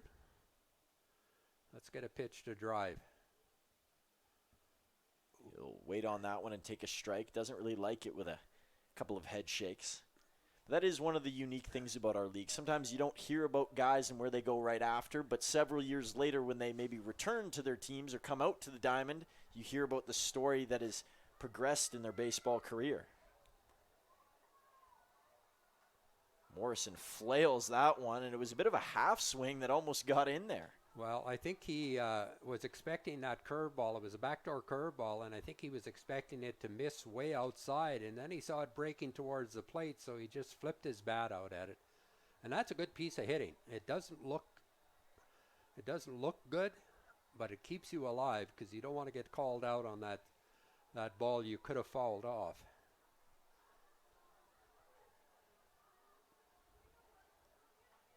And he does it again.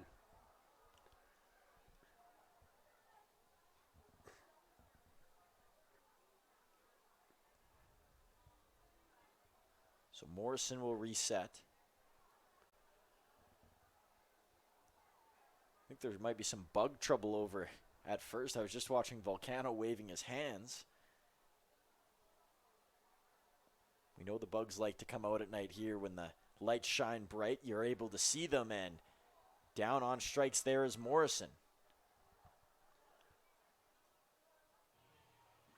So Bourbeau might have saved himself another batter here, is getting the strikeout. He allows for his team to rest a reliever down in the bullpen who's no longer warming up, so my guess is he's ready to go. I would expect so, yeah. And we're kind of forgetting that Moose Jaw, first game, new season, they want to see who they have, and, they're down 7-1. You don't want to get run out of the building, but you also want to have a look at your players. And I think that's the one thing about the Mavericks that we mentioned a little bit last night was, although they did pitch 5 guys, for the most part, they let all of their pitchers go as long as they could, and you don't usually see that in Game 1. They were playing to win last night. They were. Yeah, absolutely. That's a good point. And I asked JT postgame about that aggressiveness, and he says he just wants to build that in as a part of the culture. And a lot of these guys are already super confident. He talked about the leadership from both Venesti and Volcano and being guys here previously and taking that charge. And then the new guys as well, just wanting to fight till the very end on each play.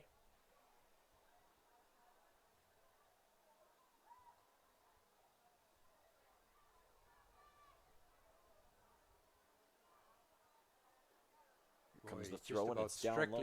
Strictly going with the curveball now. That was 3 straight curveballs he's thrown. And the last couple of pitches to Morrison, remember, he was flipping them off. He's just about throwing consecutive or consistent just curveballs. It's almost his survival pitch. Well, you got to find out what works. That's working for him. There's a good fastball. It's fouled aside. And that's what happens now. Everybody starts looking curveball, and then your fastball looks that much harder. And consequently, you see Volcano, he's late on that fastball, and that's a good pitch that he should be able to drive. But the pitcher is starting to now think his way through this inning. He's doing a good job after the first two hit batters. High pitch there. And maybe showing his manager what he has. He's gotten past the nervous stage of, trying to save his team and win the ball game. Now he's just going out there and throwing his stuff.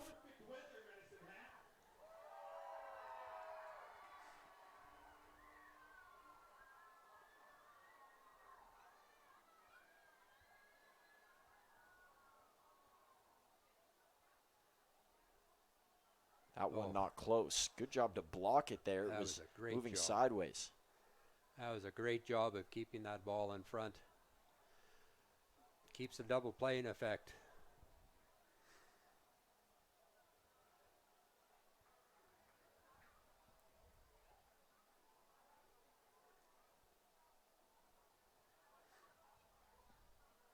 Bourbeau will gather here.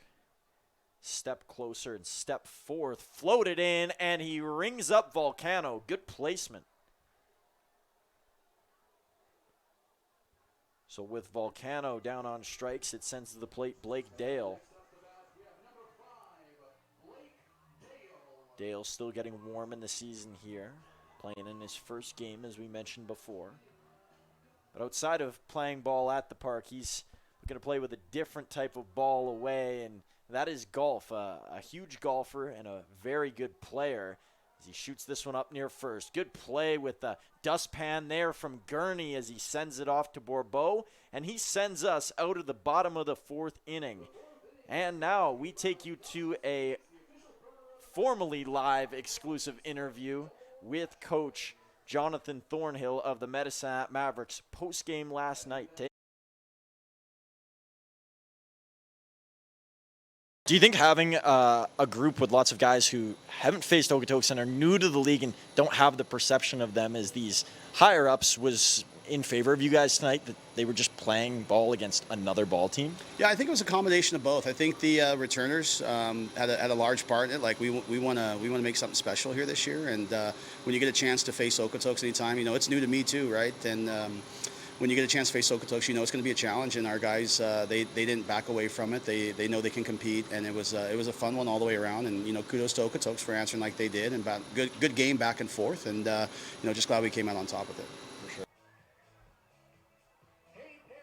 So that was Jonathan Thornhill talking last night about the battle with Okotoks, and despite some players being familiar and some players being very unfamiliar with what the Dogs had to offer, the same approach was felt throughout the entire locker room, and that was, we can beat these guys, and it's exactly what Medicine Hat went on to do.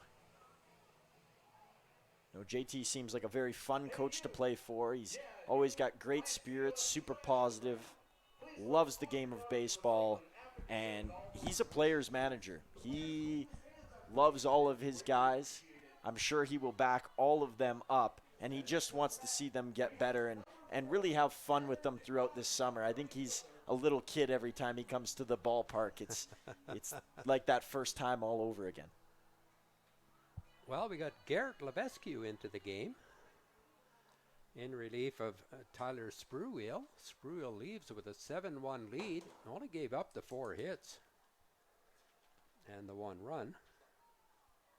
Yeah, outside of the walks, a real solid night for him, and obviously the home run to Yager wasn't ideal, but that can happen. Yeah, 4 hits, 6 strikeouts. The walks got to him a little bit, but that's a great first outing for him. Be exciting to see if he can build off of that. And let's see what Garrett Levesque can build here. former pitcher at Ventura College before going to Tabor College, as we mentioned before. This one fouled backwards, and it'll meet with the parking lot down below. Started baseball at age 5, did Garrett. You know what I notice about Garrett is he reminds me a lot of Nicholson. He's got that long swooping arm. That is deep in your bag, Wayne. That's a couple of years ago, Garrett Nicholson. Yeah, no, he's got the lower arm angle, and it sweeps across the strike zone. Guess if your name is close to Garrett or Garrick, maybe Gareth is next. We'll see. Tell you that an out is next for the Mavericks as they get the first one of this inning, and good work for Levesque.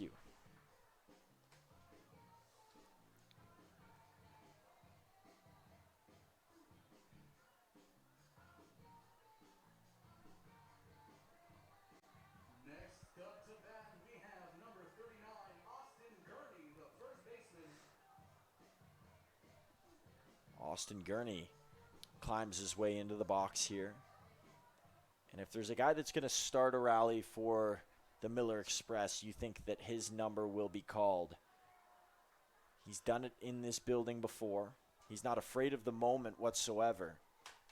And he hits. And he does a lot of hitting.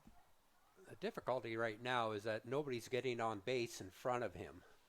And Moose Jaw only have the 4 hits. Gurney has 1 of them. But there's just not a lot of opportunities to score. I think last inning was their best opportunity when they had bases loaded. But then Soto struck out to end the inning.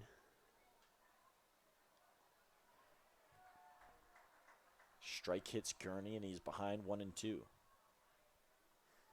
We have not seen that dominance for him yet tonight, but it is the first game, so we won't jump any further.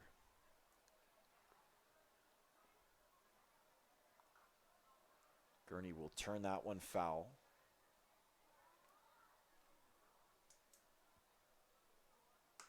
Lights are on here at Athletic Park. They're usually on earlier than they need to be, but safety precautions as always. Yeah, it's better to have them on too early than too late and somebody can't see the ball. Good pitch.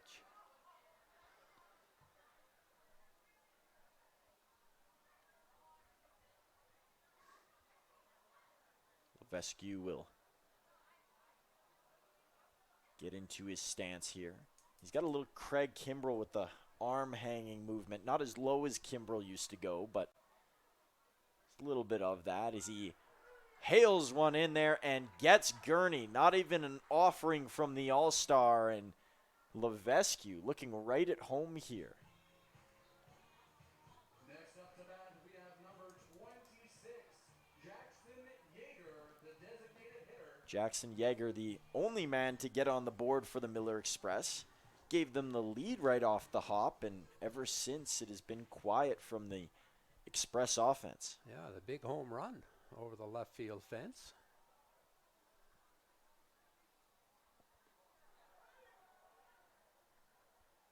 It's hard to imagine way back to the first inning when both teams went 1-2-3.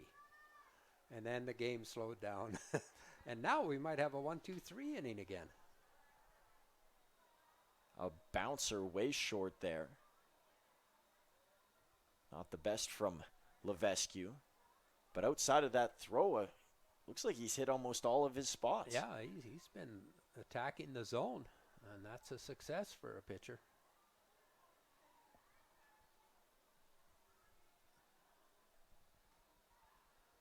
Puts a strike down there. Wasn't always a pitcher. Used to be a first baseman and corner outfielder to start off in college. Well, when you're left-handed, there's only 3 positions that you're going to play: pitcher, first base, and outfield. That one low. He won't catch it for a strike there. But I think that's one thing that we notice. Even at the higher levels, a lot of these guys have played in different spots. It's usually not just one role, maybe until they get to that senior spot. Vescu is senior himself, and that one high. Yeah, the higher you go, eventually you settle into being a position player or a pitcher, and not too many people are both.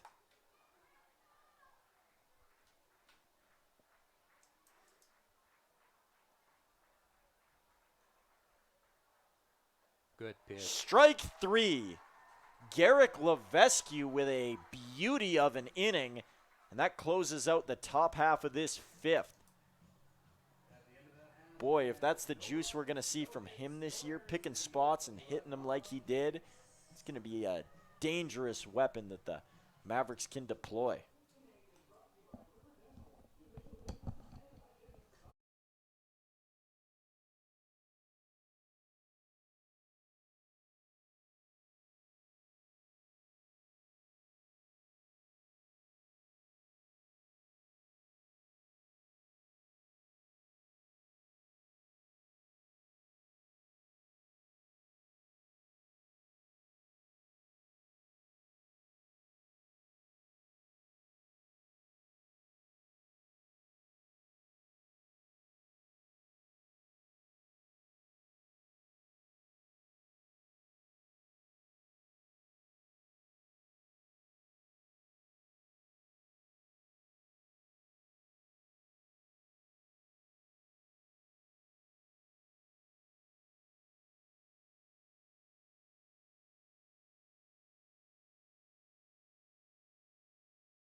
Welcome back into our bottom of the 5th. Mavs still here with a 7-1 lead at home. As I wouldn't say they were on cruise control, but Garrett Levesque, last inning, cruise control in his first showing. That was nice to see him come in and throw so many strikes and throw the curveball whenever he wanted to. So Moose Jaw have a new pitcher on the mound. It looks like Nathan Yunick from Trinidad State. Oh, okay. I saw a different number, but I might be wrong. What number did you see on there? I saw 29. 20. They're very close, 28 or 29, and Chabot doesn't care because he's off to first base. It's 29. Yeah, he got hit by a pitch, so. So it's Rodolfo Guardiola.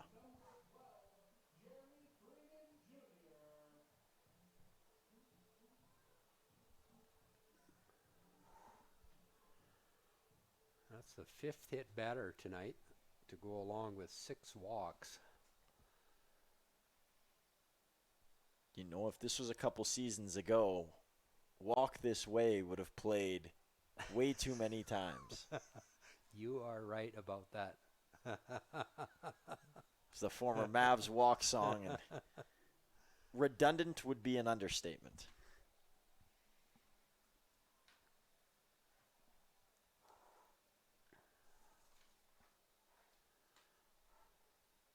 Guardiola will throw that one in for a strike, and he gets ahead in this count. Guardiola out of Texas A&M International. So Freeman's got 3 of the RBIs tonight. 2 of them on a single and 1 on a bases loaded walk. First ball of this count. Guardiola standing 6'3".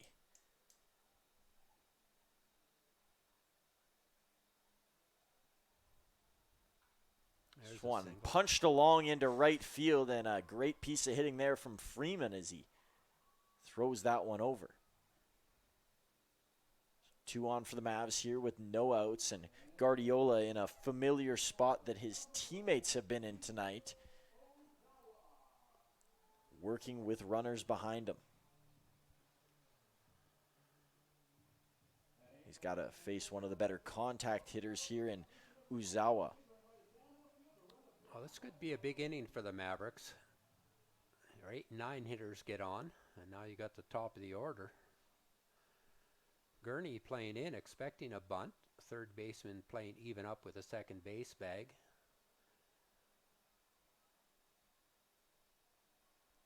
And Uzawa with the fake bunt there, and it might have fooled the catcher as he had it bounce off his shoulder. Well, it hit the ground in front of him and then bounced straight up off his shoulder, so a wild pitch again. So no need to bunt now.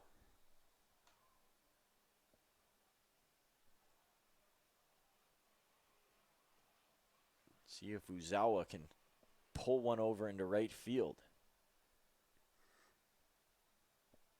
Looks like that left fielder might be playing a little more in than his counterparts. Instead, he goes to center, bullet up the gut. 1 in to score. Freeman's got tons of speed. This throw's good, though, and it bounces out of the glove of the catcher. And it looked for a second like Knives had it read pretty well, but it got away from him at the last moment. It was one of those tough hops. You want the hop way out in front of you, or you want the short hop, and he got the in-between hop. But the infield playing in, good piece of hitting by Uzawa. Sorry, Yusi. So 2 runs batted in. On the single, he takes second base on the throw home.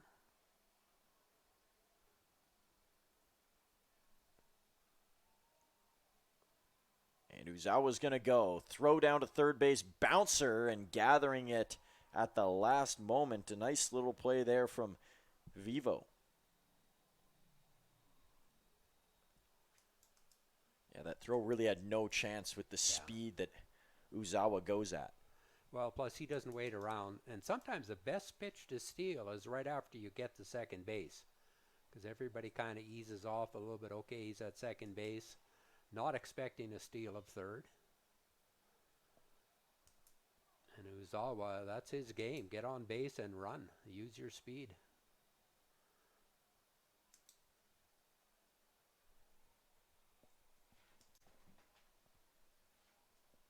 One captured with the lid there is Knives gets down on it.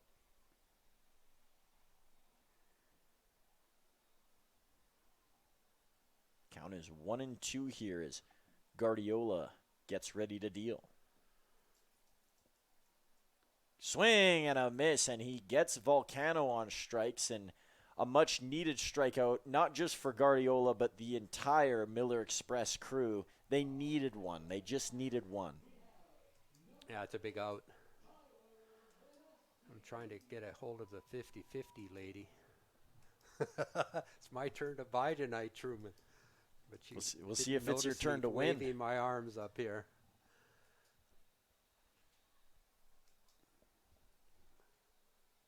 Well, speaking of 50-50, it's been about 50-50 walks to strikeouts tonight. Maybe even worse for the Miller Express crew. Yeah, there's been a lot of we only have 6 hits with 9 runs, and that's, you normally don't score that many runs on only 6 hits. Low to Vanesti as he kicks it back to the catcher.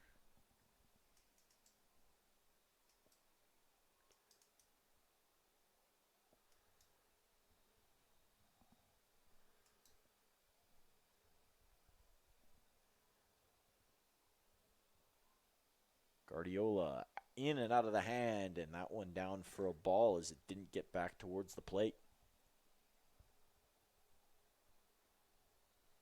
it is shocking to say, but we're still only in the bottom of the fifth. I know we brought up the timeline in this game, but it has been a slow rolling effort from the Miller Express. Well, normally you're going to be through the 6th inning after 2 hours, and we're not even through the 5th inning, and it's 2 hours.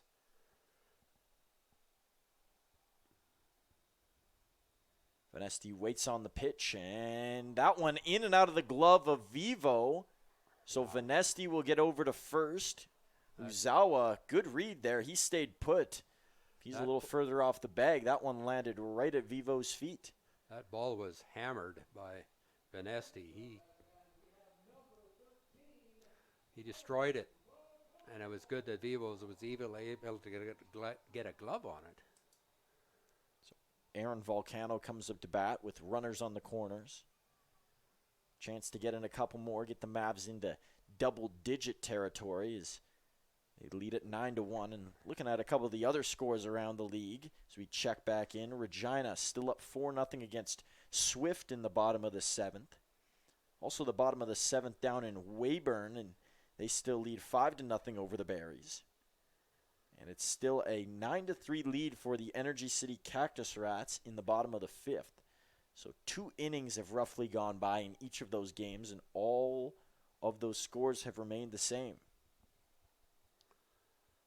It'd be nice to see Weyburn have a good year.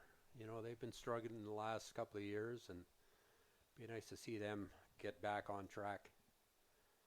They still got former Coach of the Year Phil Curtis on that staff. They'll throw it over to first. Going for home, Uzawa couldn't sneak in. They get him on the shoulder, and that's a double play to end the bottom of the 5th. The Mavs getting a little greedy towards the end, and they get caught for it.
Welcome to the top of the 6th inning here at Athletic Park.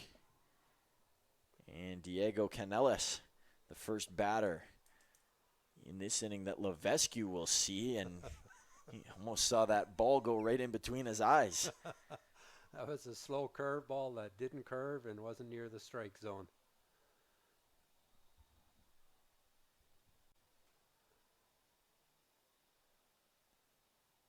Throw from Levesque, looking to go to the other side, and that one too far. Welcome to the top of the 6th inning. You probably just heard me twice. We have the stream next to us so that we can kind of see a later replay, and just forgot to mute the audio. Strike there from Levesque.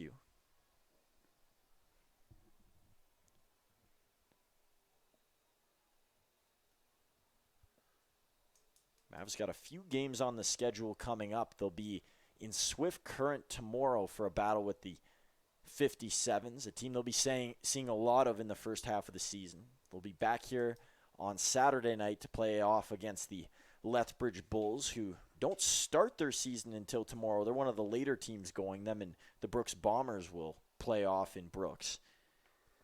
And then on Sunday, it will be the 57s who then come to Medicine Hat to face off against this Maverick group.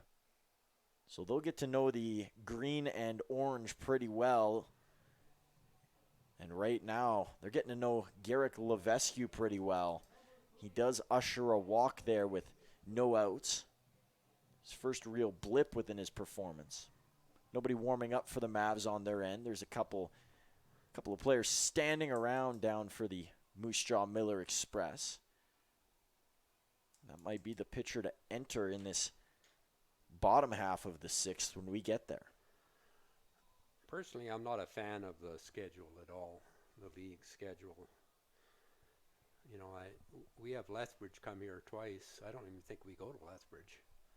We play a lot of games against Swift Current, and some of our rivals who could be Lethbridge. Lethbridge is our big rival.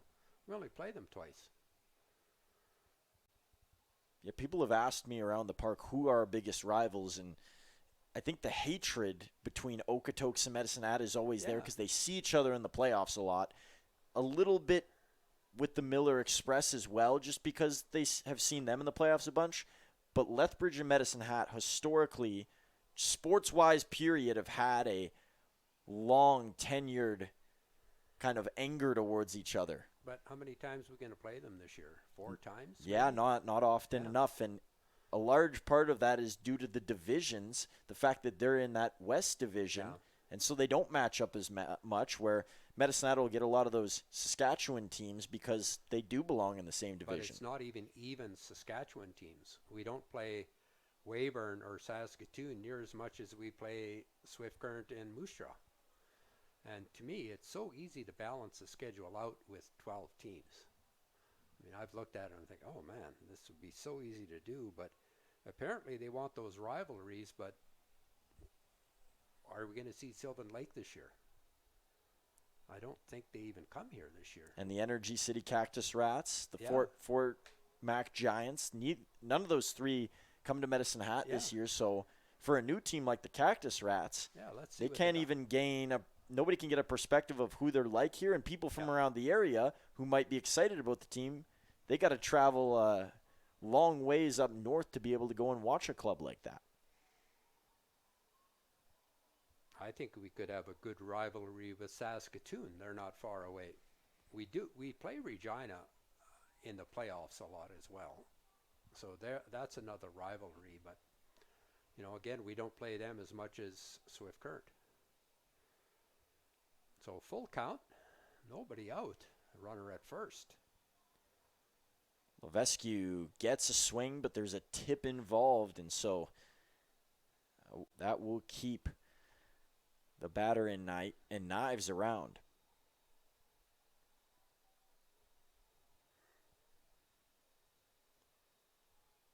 Miller Express having that one on, and Medicine Hat not being able to get that first out quite yet. This could be an inning to chip away at that lead, especially for the fact that they limited how many runs Medicine Hat scored last inning. That one going to take a high bounce. And just thinking about 3 for a second there. Well, did it even hit the dirt? I think it hit the grass. It might have hit the grass. A lawnmower of a pitch. I mean, that's 2 walks in a row, and we're not getting close to the strike zone. Cesar Rodriguez will walk up to the mound and have a quick chat here with Levesque. Let's get somebody warmed up, and that's exactly what they're doing. And there's a lineup almost like the ones you see at a carnival taking place down low for the Mavericks in the bullpen. We'll see what bodies come out of there and who starts throwing. Well, you got 2 guys that go down there to protect. One protects the pitcher, the other protects the catcher. And I think you got a coach down there. Yeah, there's like 5 guys down there. And that's one of the things with the WCBL. In the MLB, you'll see maybe the Rays or the A's when they were in Oakland, and I think even in Sacramento, they have those bullpens that are sitting right adjacent to the field where as other teams, they will have a bullpen at the very back or tucked away. But it's a unique layout when you can have it still within the field of play, but a little dangerous. Yeah, that's right, because you do have the mound that players have to run over, and there's been injuries with that. And well, that for a good those strike. Cesar has got to walk out there every pitch, so we get a strike right after it. That happens, I would say, 9 out of 10 times when the pitching coach goes out. The next pitch is a strike. And just one last note to what we were talking about with the bullpens before. When you mentioned the two others out there to protect, the reason is if a ball comes in hot and they're throwing, they want to make sure no one gets hurt for those who are unaware. Especially a ball off the bat. So back over to Levesque here. Some traffic behind him. This one off the bat and into the netting. Well, ground ball. That'll speed this inning up. Well, I believe for the first time, at least within our tenure up here, we saw a triple play last year. Yes, we did. But they are very, very rare. This one along the ground could be two. Dale over to Volcano. Long way to first, and he's safe. Good run there by Gurney. And it gives the Miller Express a chance to get one over from third with just the one out. The Mavs will be hunting the double play once again, but Gurney, for a larger player, he got down the line. He gets down the line quick.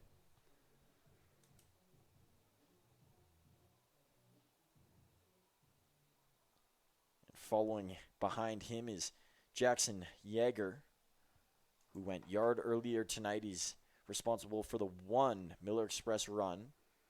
If he could get one over here now and make it a 5-run ball game, it makes it interesting with a couple innings still left to play. Yeah, and if you can get 4 base runners on and then hit a home run, you can tie the game with that 5-run homer. We've seen it before. With the 5-run homer.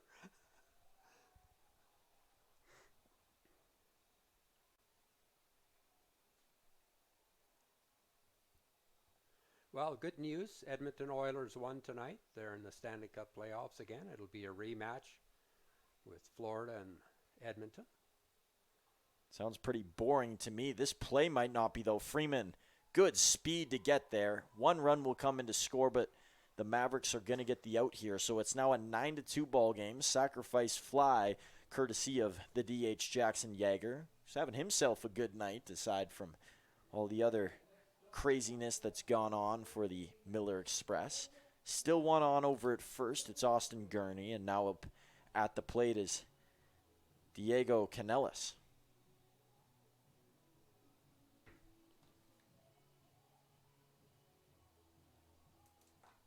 Canellis with the team last year, I believe. A junior at Ecclesia University.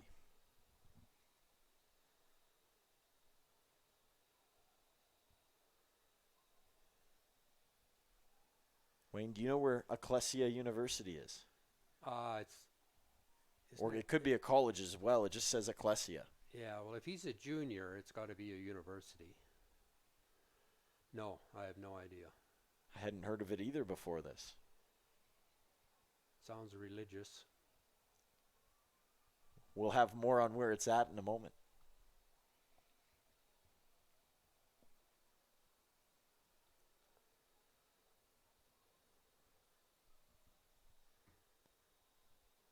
Check back in at the plate here with Canellis. It's a 2-1 count against Levesque. Levesque will take a moment, throw that one over to first baseman Evan Morrison. And he'll step back in.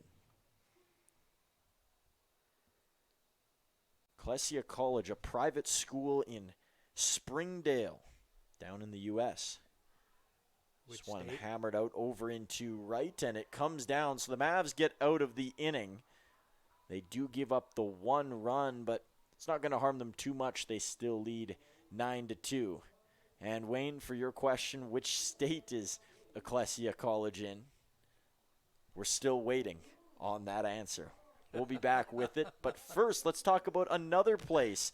This time, a place located in Canada and home to one of the Medicine Mavericks in Carter Roth.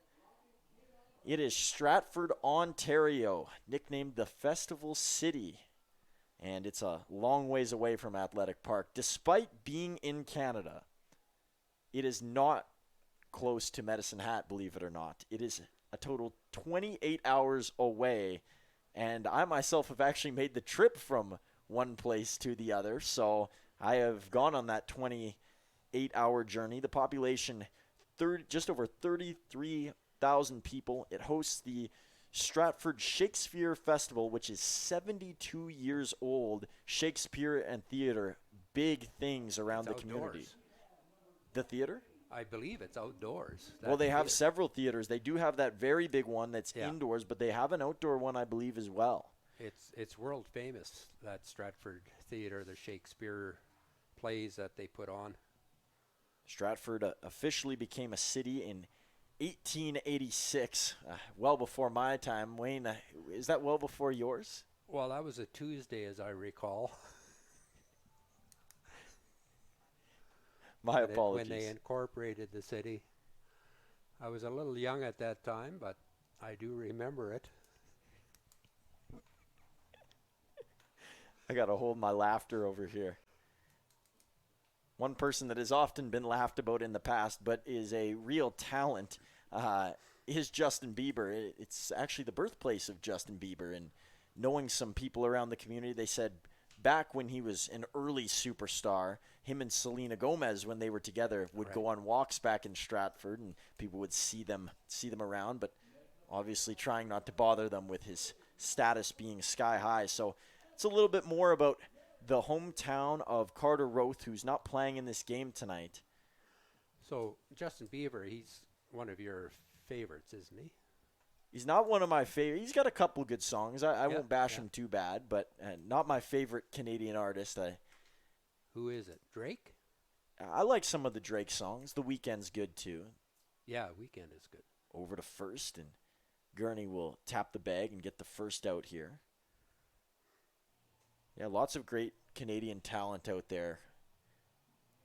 Mackenzie Porter, country artist from right here in Medicine Hat, has become a bit of a star within the last couple of years. So Terry Clark from Medicine Hat, country star from a few years ago, but still performs. And just down the road, about 3 hours away in Calgary, Alberta, lots of stars coming from there. But the most recent, and I'm sure I know my sister and many of her friends are big fans, but Tate McRae, who's kind of gone on to the global scene.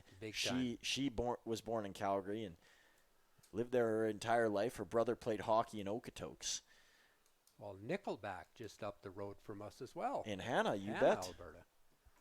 I think I told you last year that my first year as an administrator with our high school, we tried to hire them for our high school dance. Really? To open the season. My favorite band as a kid. You wouldn't have even known that. They were my favorite band. They were good. And I think people are starting to come to appreciate them now. For sure. More than, a couple of years ago, a lot of people made fun of them like they did with Justin Bieber. But hey, we might be off track here a little bit, but this game is still going on. And I guess to bring it all back, it's all connected with our little community here. These are things around and people that have come from places around that many have probably heard the names of and don't know are connected so closely with the Mavericks. Throw from the mound and strike three. That will sit down Adam Volcano. So the second out in a much smoother inning here for the Miller Express as they're finding their legs a bit, but it might be too late in this bottom of the sixth.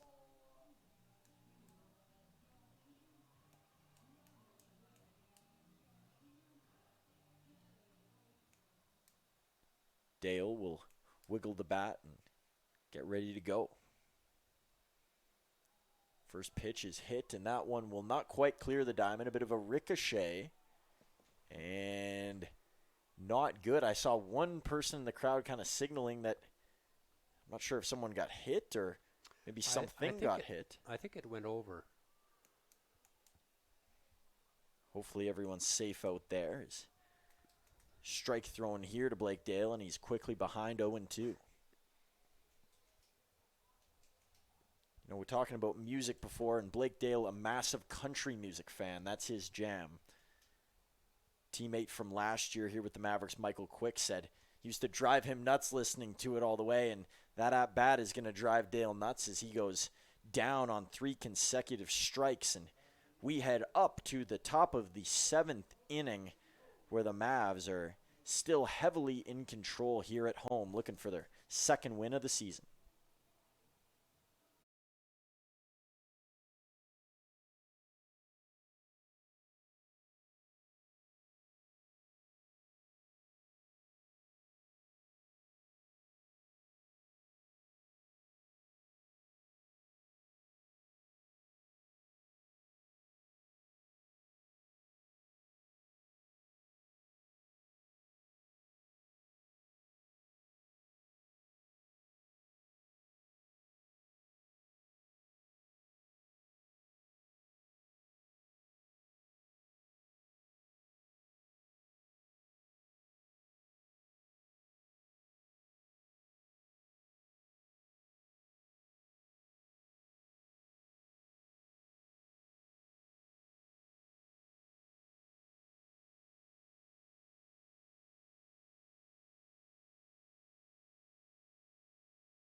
And we're just about ready for the top of the 7th inning. Jesse Alfaro on the mound now for the Mavericks, making his first appearance of the season. First pitch is down for a strike. Batter that he's got first here is Thomas Soto, who's switched sides. He's back to that right-hand side now. Or pardon me, that left-hand side. No, he's on the right-hand side. He's batting left. Okay, we figured it out. Yes, he's a switch hitter.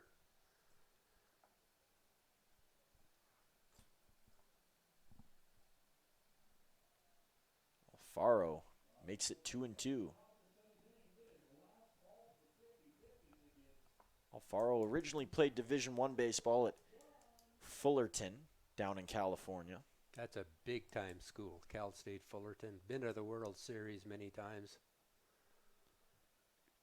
And he made the transfer over to Cal State San Bernardino this year. Fullerton and Pepperdine. UCLA. UCLA has had some arms over the years. Trevor Bauer, Garrett Cole, two that come to mind. Alfaro will issue a walk. Fullerton have...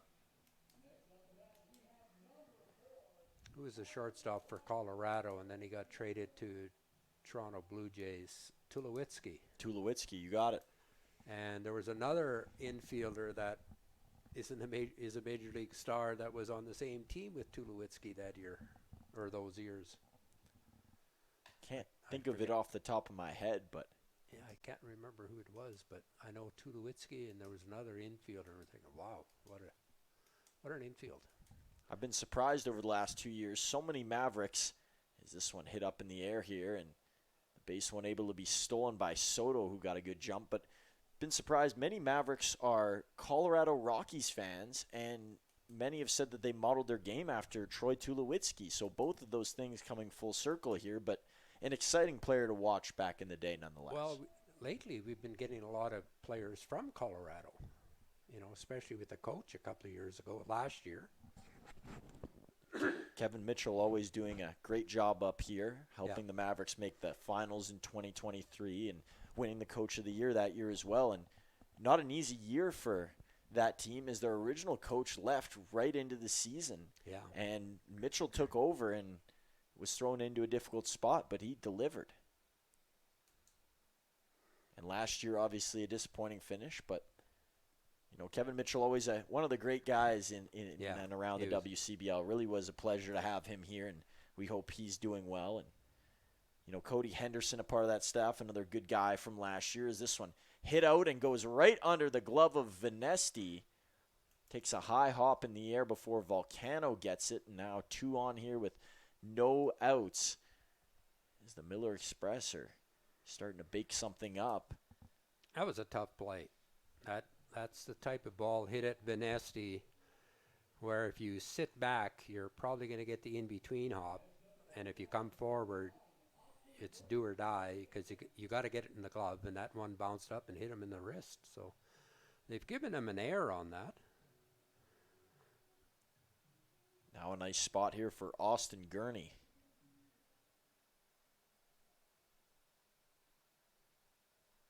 Take a first pitch that's a ball. Back to speaking about the coaching staff for the Mavs last year. Torrey Nelson, a part of that as well.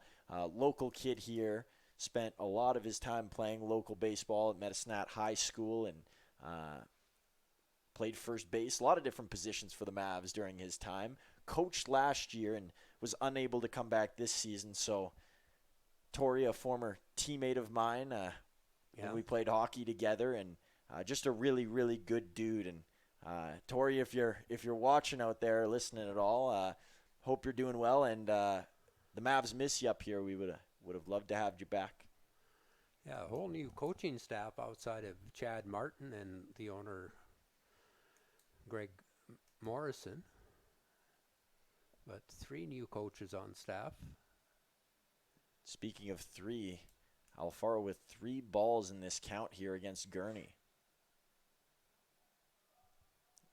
And he gets a strike there. Gurney threw the bat aside. He'll have to go and grab it and recalibrate.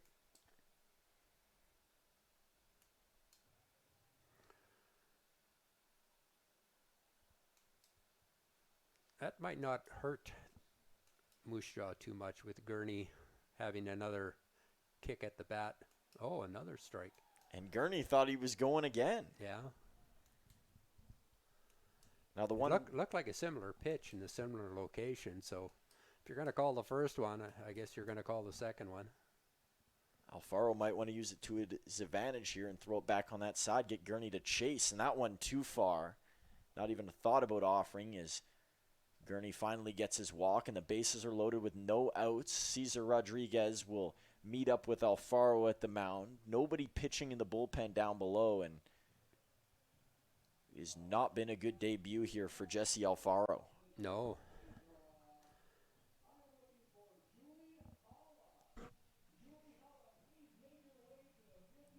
So while they speak on the mound, let's speak about one of our favorite places, Town Place Suites by Marriott, the official hotel of the Medicine Mavericks, back again for another year. And, if you're ever in town, as we always say, that is the place to stay. And also, as we mentioned on yesterday's broadcast, if you are coming up to town, if you give us a bit of a message somehow, you can email us at broadcast@themavericks.ca. We're working on a graphic so that you guys can get a picture of that. But if you are coming up, let us know. We'd love to have you on the broadcast. We'd love to be able to talk about whether it's your relatives with someone out there, it's your kids, you're a sibling. Wayne even mentioned girlfriend. We'll have anybody up here who just wants to talk baseball and talk about our great players on the field. Well, and even if you don't want to be on air, we can come up and meet with you. And it's always good to hear how people are enjoying our city, because they usually come here for a few days. And the other place they often go is Banff. That is always Yeah. the hot spot to go to. Tough Quite play. far away. It is a tough play. Up in the air. Mavs just going to grab the one out as a run comes in to score. And it's Soto who crosses the plate. 2 in scoring position still here for the Miller Express. And if they want to make this interesting, you got to feel as though they got to get both across. This is now a 6-run game.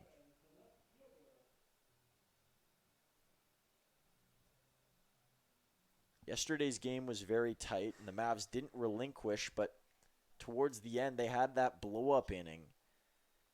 And we're kind of seeing that unfold here again today. Yeah, starting to feel familiar, isn't it? It's funny, the themes and trends that pop out so soon within a season.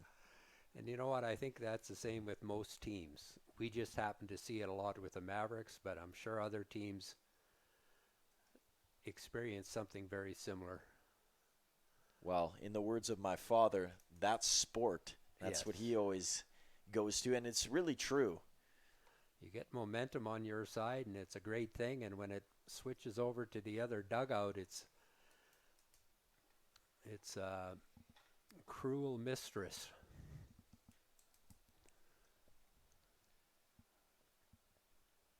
Alfaro behind, 2-1 here.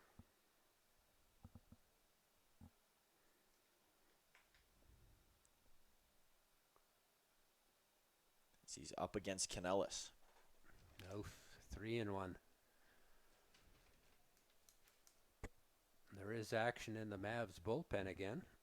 Looks like we could be heading for our 4th, maybe 5th pitcher again tonight. And we found out what state Ecclesia is in. It is Arkansas. They're a Division I school. Arkansas. Well, they don't play in the SEC. Which conference would they be in? It says Central, but that's according to Wikipedia, so take that with a grain of salt. Alfaro, swing and a miss. Big strikeout there with runners looming. Maybe a momentum pitch there as he strikes out a tricky batter in Canellis.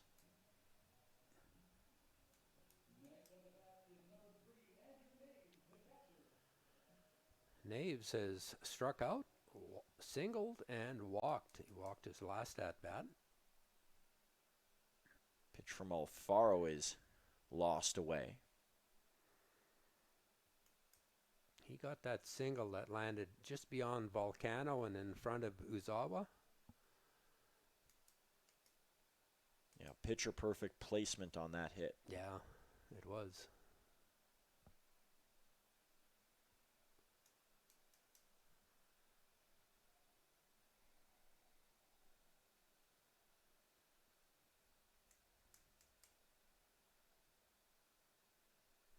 And a strike there from Alfaro. One member of the Mavs warming up down there in the bullpen. And although Alfaro's had a good back half of this inning, it's going to be tricky to keep him in. Bases loaded, nobody out. And he misses there. Speaking of the bases loaded, could be headed there again soon.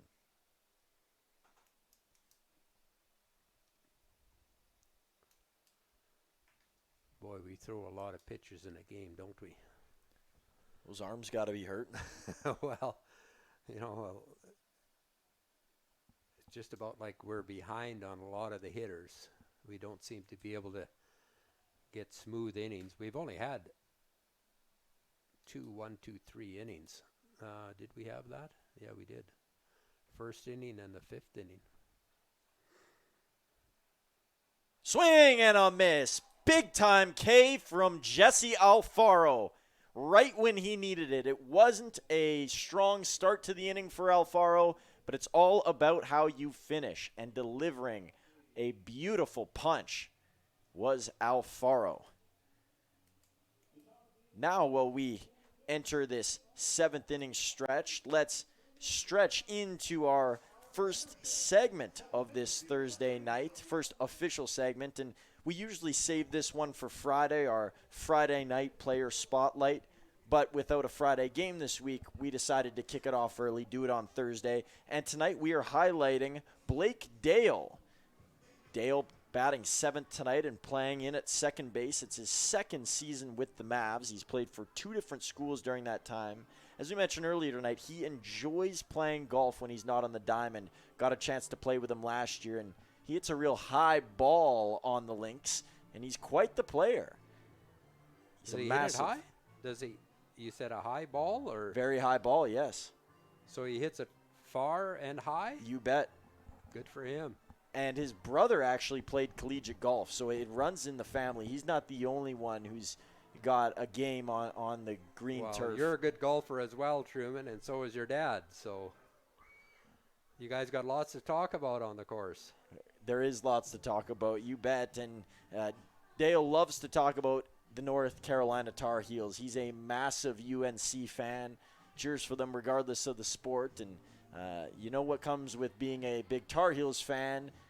You're a big hater of the Duke Blue Devils, who are rivals with them, both, of course, in the state of North Carolina. And he, as we mentioned earlier, enjoys listening to country music. Big country music guy. And when he's driving to the ballpark in the morning, that is always on his mind. Morgan Wallen is his big artist, or at least last year around this time. I That like was who he Morgan went to. Wallen. I do not, but we'll save that for another conversation at another time. Yeah. The old saying, some people have taste in music, some don't. Wayne, one of those that doesn't. It's the same with picking hockey teams.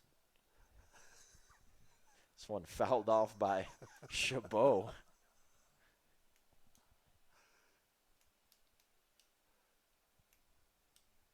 Chabot will take a bit of a wait here as he's already got 2 strikes to his name.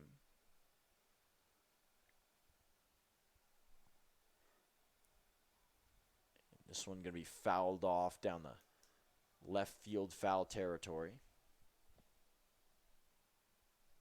That was a good curveball.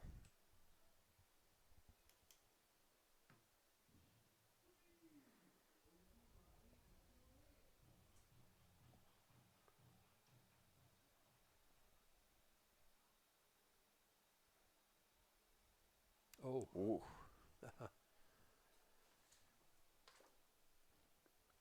Got a couple of sound effects out of us up here. We've seen a few of those tonight. A little bit of unintentional head hunting going on.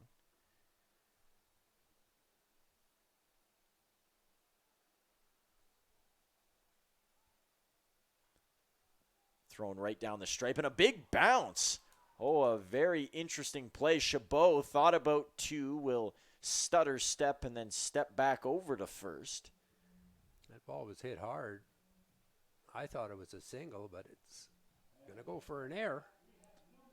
I could be wrong, Wayne, but I think we got a new pitcher on the mound. I believe that's Nathan Yunick out there.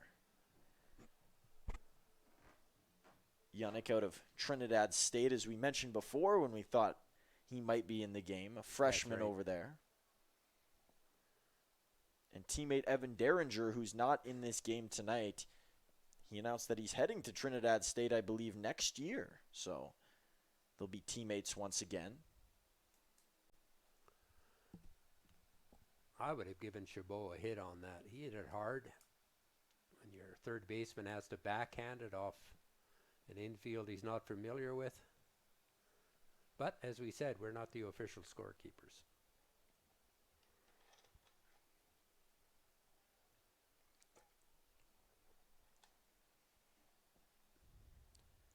Good start to this count as well for Yunick. Really like to see a pitcher get ahead in the count if you're the Miller Express. It's not a common theme that has followed them tonight, but Yunick changing the narrative.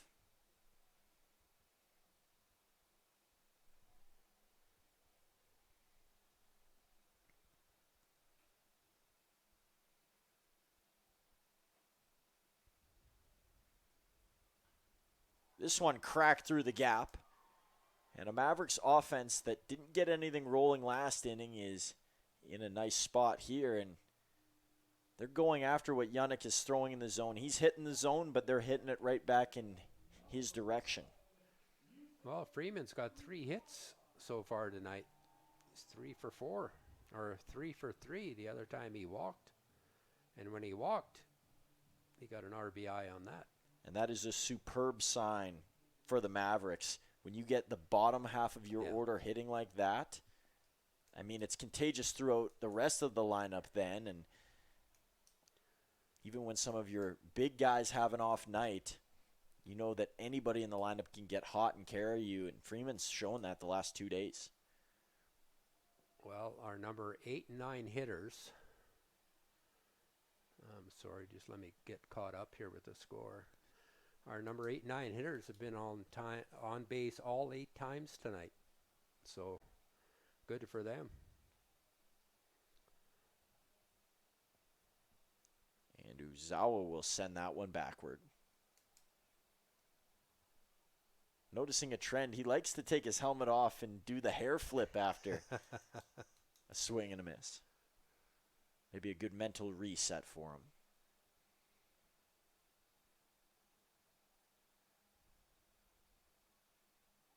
Swing and a miss there as Uzawa down on strikes.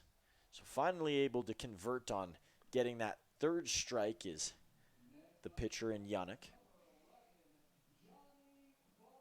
Couldn't get that on the first 2, and that's why they're on base. I like what Yannick's been doing. I know there's runners in first and second, but he's putting the ball in play, and the infielders are going to be awake with that because he's pitching ahead in the count. Well, I eat my words. Both runners advance here, 2 in scoring position now for the Mavericks.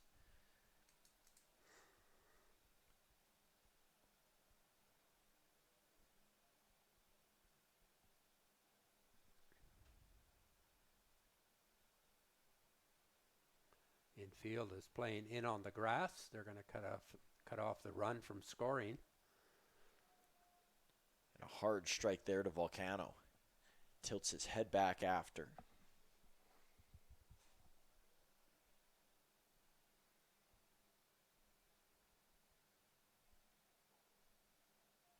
And another one that's darted down the middle. First 2, as I mentioned just earlier, not a problem. Yeah. It's that third one.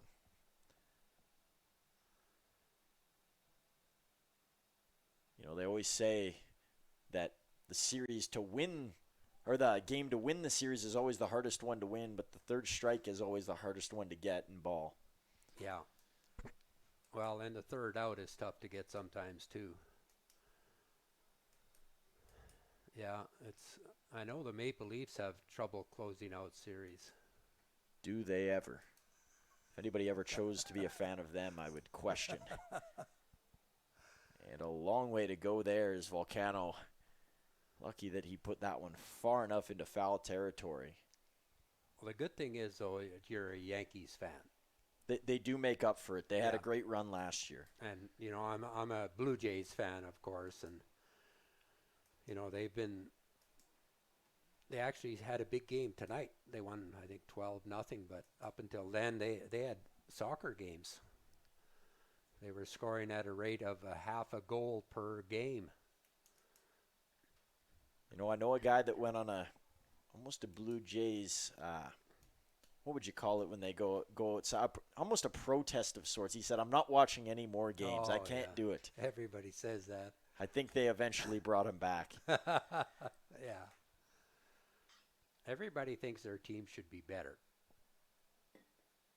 And that's the same with, I'm sure it's the same with Mavericks. They're going to say, you know what, we should be better.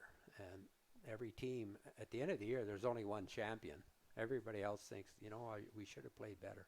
And it's a good mindset to have at times that you want to reach that next level. Is this one down to short? A flip play back over towards third base. Chabot is caught in a rundown, took a slip, and he's tagged out. That's only out number 2, though. They're going to get one at second. Or I don't know why he was pointing back there. I saw the pitcher point as if he should throw back there. Well, the runner at first looked like he was going to go to second, and he was yelling for somebody to get to second. But good base running by Freeman. He realized that Chabot was in a rundown, so he went to third. So what you don't want to do is have an out in between third and home, and the base runner at second stays at second. And the Mavs still want to give themselves an opportunity to hit double digits for the second night in a row and have even more insurance, as the Miller Express have grabbed 2 runs over the last 2 innings. Not enough to catch them back up in this game, but it's made them more of a threat.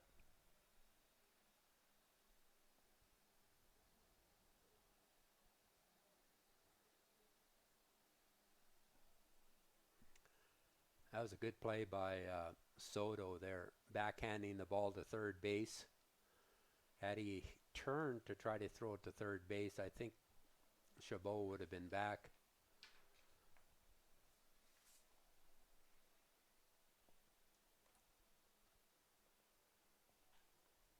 Here's one that snapped Oh, over. A good play. nice diving play. A throw that was a bit off, and it pulled Gurney off the bag, so Freeman's in to score. In disbelief over at second is Wallazek.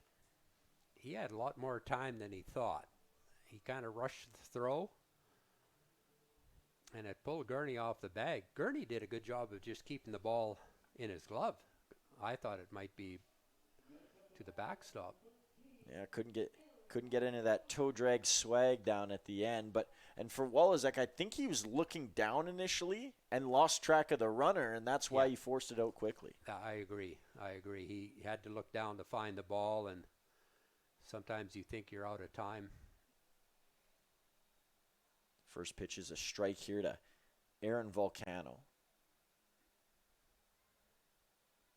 Seems like he could be one of the guys that goes underrated amongst this Mavericks squad. Yeah. There isn't a whole lot of flash to his game, but boy, does he get the job done. That's well said. Very well said. Could be the Micah Dvorak of last season. They have some similarities there, despite one being a lefty and the other being a righty. Wow, they gave Vanesti an error on that play at second base. That second baseman had to slide to get the ball. Scorekeeper's been pretty tough, I think, tonight. Yeah, no room for error around him, or no room for mental mistakes.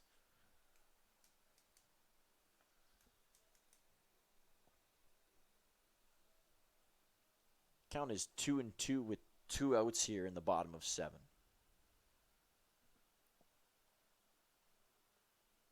Mavs group might only get one more chance to go to the plate after this inning. Both runners going to go, and they're both going to get there.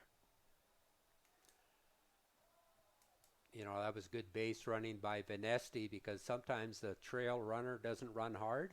And you could see the catcher came up, and he was going to throw to second, but he realized that Vanesti was already there. Swing and a miss as Volcano is down, and that puts an end to this bottom of the 7th.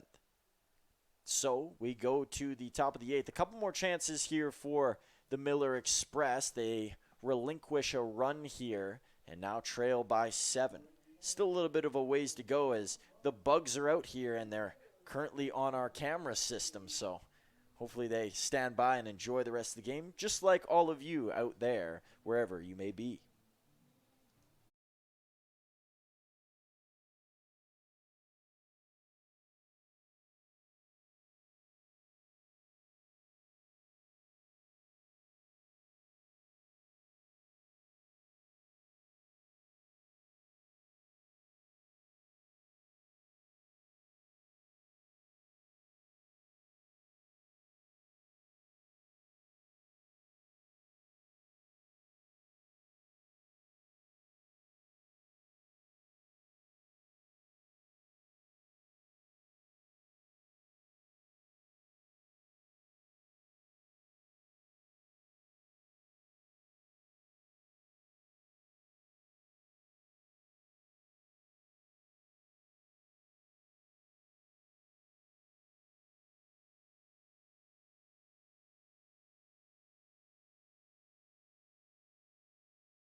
this night has brought us to the top of the 8th, and before we can even introduce William Edwards, he's introduced to a pitch in the arm, and he's off to first base.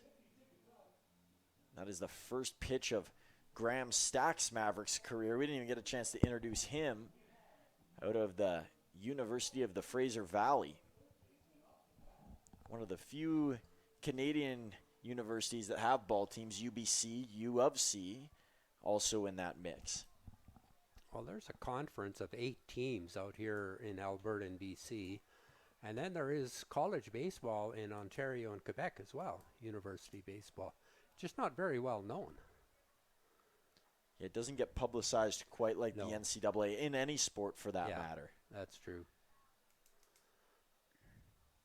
It is unfortunate because there's some real solid collegiate athletes up in this part of the world.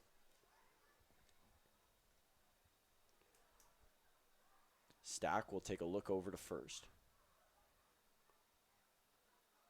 Coming over from Port Coquitlam, BC. Grew up surrounded by water and mountains, and was saying to me now he looks out in his backyard and it's just dry land, and that's all he can see for miles and miles away. And Stack will send a high one that'll allow the runner to get to second. Still remains ahead in the count, but he does now have a body behind him. Yeah, if he looks real hard, he can probably see Manitoba.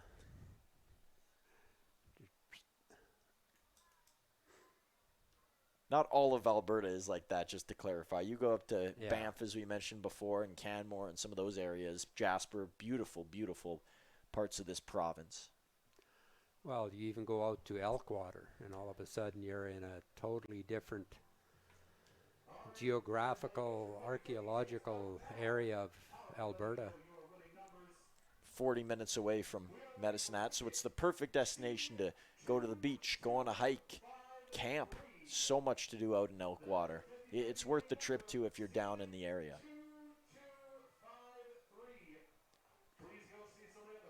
Wayne tallying up his 50-50 currently, seeing if he had a winner. Nope, only a couple of thousand out with the wrong letter.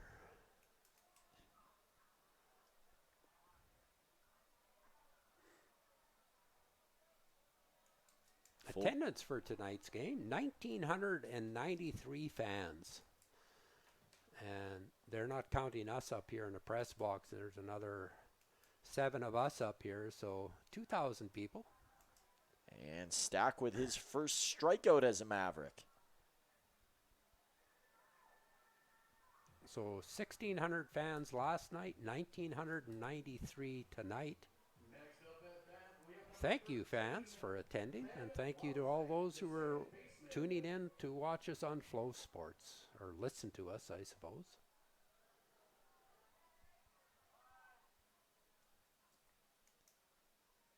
Throw from Stack, and right in the dome.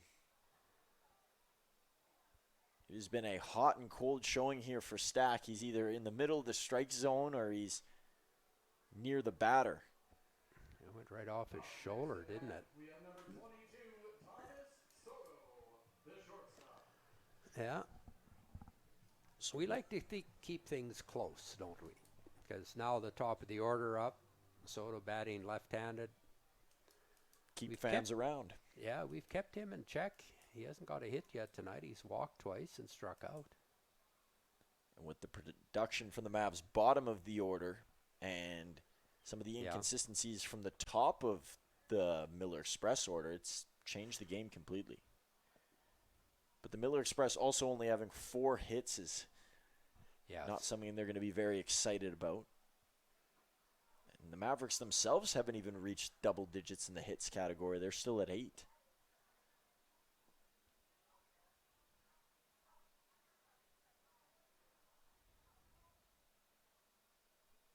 Count is 2-1, 1 out, 2 on. Stack on the way in, and a swing and a miss by Soto. Now Soto is a contact hitter, as we mentioned, so there is possibility for a double play here. And he does run well, so double play will be tough, but You hit it hard enough at somebody. That one lands in the dirt. A trail of dust left behind as Chabot sends it back towards Stack on the mound.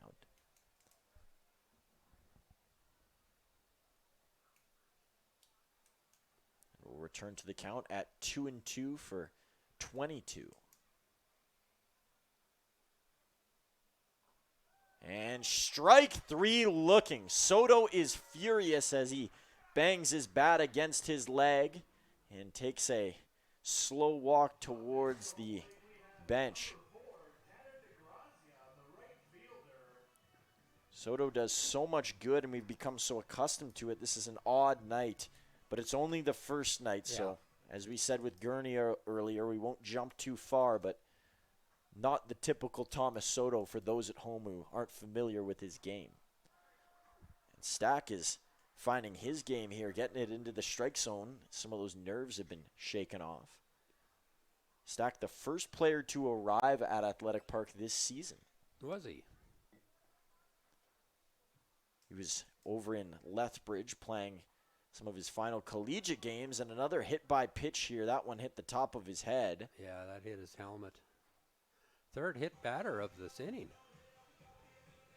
But returning to Stack's journey here in Lethbridge, and then he went to Calgary, stayed with a friend for a bit, and then made his way down to Medicine Hat.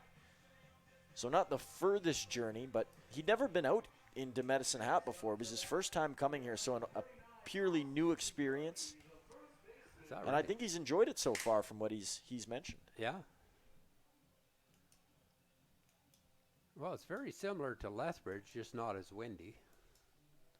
Although the wind has spiked over the last couple of years here, it's been odd. Today was windy, and then it calmed right down for this game. It's still blowing a little bit, but not nearly as bad as this afternoon. So we got Gurney up, bases loaded. What a spot this is for him.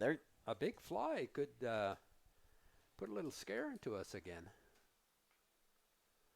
Gurney that's not a big fly, but plot it's going to do the perfectly job. into left field. One run in to score. A second is going to likely score. Good throw in. Chabot will block it.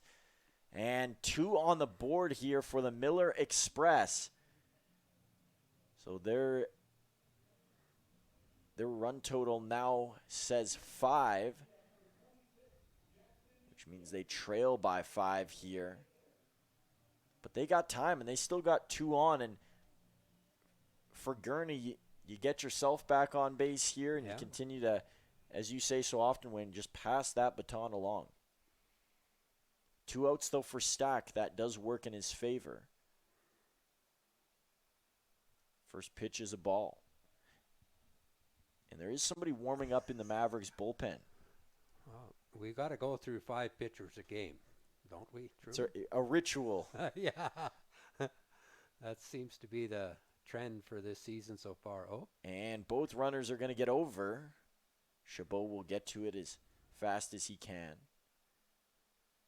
And Stack is behind in this one, 2-0.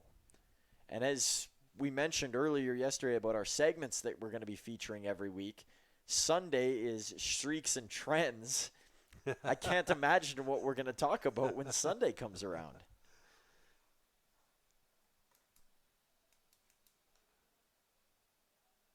Stack, a high one, and the Miller Express threatening to load the bases, and coming to the plate is Canellis. Well, this is the 7th batter that's come to the plate so far this inning. Stack gets a strike there.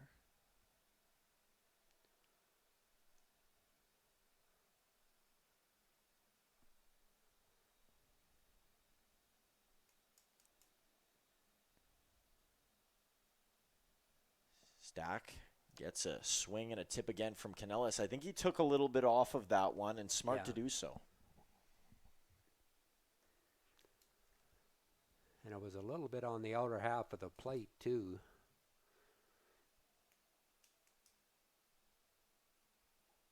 And a walk here from Stack, and you can already smell Cesar Rodriguez walking out of the dugout. No, it's JT. Oh, and it's JT this time, so Stack's night is going to be done. Yeah. You can't come in as a relief pitcher and issue 4 free passes.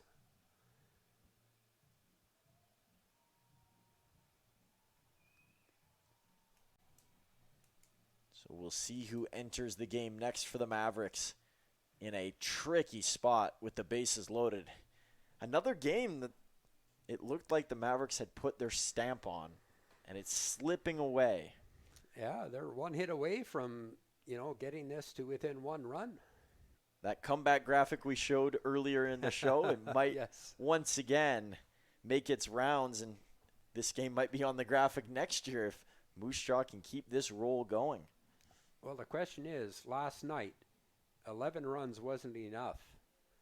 Tonight, is 10 runs going to be enough?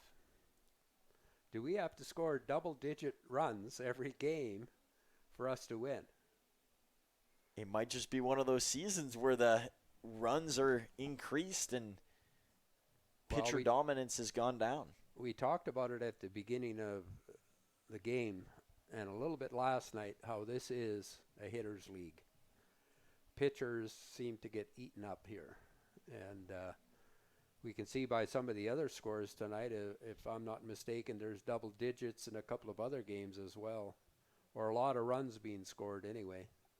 Yes, Regina victorious over Swift Current, getting their first of the year 11-1, so double digits there. And then almost the same in the Berries and Beavers matchup. The Beavers winning 9-0, Good, blanking the Berries. A surprising defeat there. And then the Energy City Cactus Rats still in a battle with Sylvan Lake. They're up 9-6, so that lead was once 9-3. Yeah. And there's still a chance here for the Gulls to come back. They are a team that likes to come from behind. Historically, they've shown that. Unless they're playing the Okotoks Dogs, then the Dogs seem to do the reverse to them.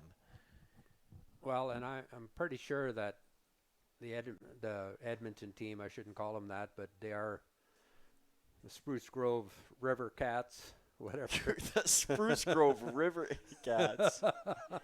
They're going to be competitive this year. They got a new stadium. They want to make sure that they're in the hunt again this year, and they're going to go all out. And who knows about Weyburn and Saskatoon? Saskatoon have a stacked roster. Maybe their players are still in college and playing. Sometimes when you have a really good team, you're going to lose early in the year because you don't have your players here. It looks like a pinch hitter has come in here for the Miller Express. And it's Jackson Martin from the College of the Desert, swing and a miss there. His teammates with Evan Derringer when they played for Team Sass together, another member of the Miller Express.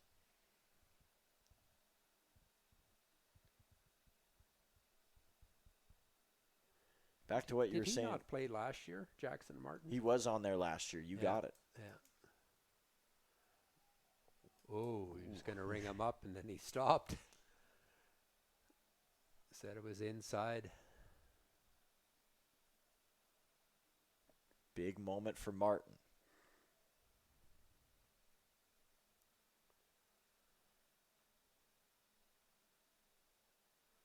And that time it is a strike, a little bit higher. We haven't seen a wild pitch for a while. Wayne is the master of calling things. I'm hoping we don't see one. I'm just saying is that we haven't seen one for a while. One down low, Chabot is going to cover. Now you don't want to walk in a run here, but you also don't want to give up a grand slam, so you got to teeter that line. Well, the runners are going to be on the move with this pitch, so they're going to have to go across the field, the infielders. One fouled off there by Martin, trying to go low on it. That was a good pitch, and it was good for Martin to foul it off.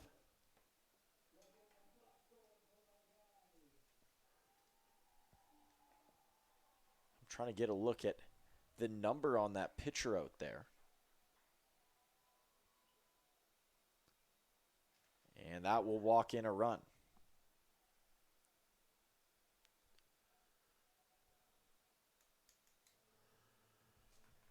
And it looks like it's Luke Barrientos making his Mavericks debut. Just got in the other day.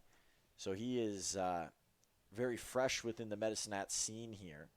He's finishing up his college season with Vassar College. One of the first things he asked about when he got here was, are there any golf courses around? Where can I golf at? And we asked him and said, are you any good? He said, no, I do love it, but I'm not very good.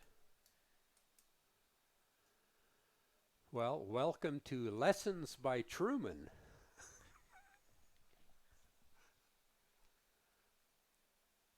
Oh, that one is blasted. It's got a lot of jump, and it is gone. My goodness, this game is tied 10 apiece.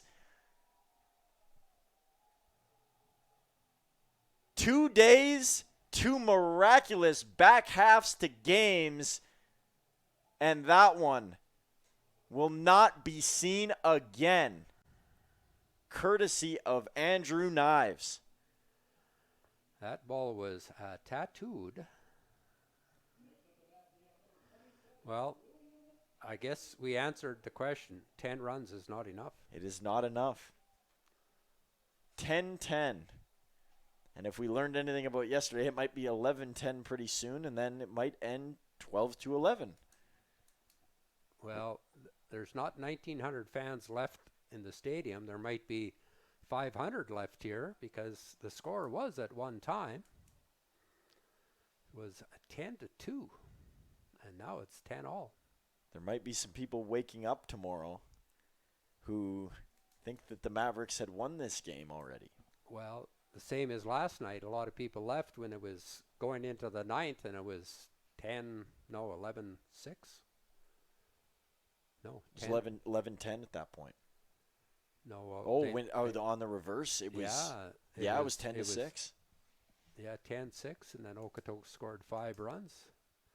So they probably thought the Mavericks won it easily, but they had to win it in the bottom of the ninth.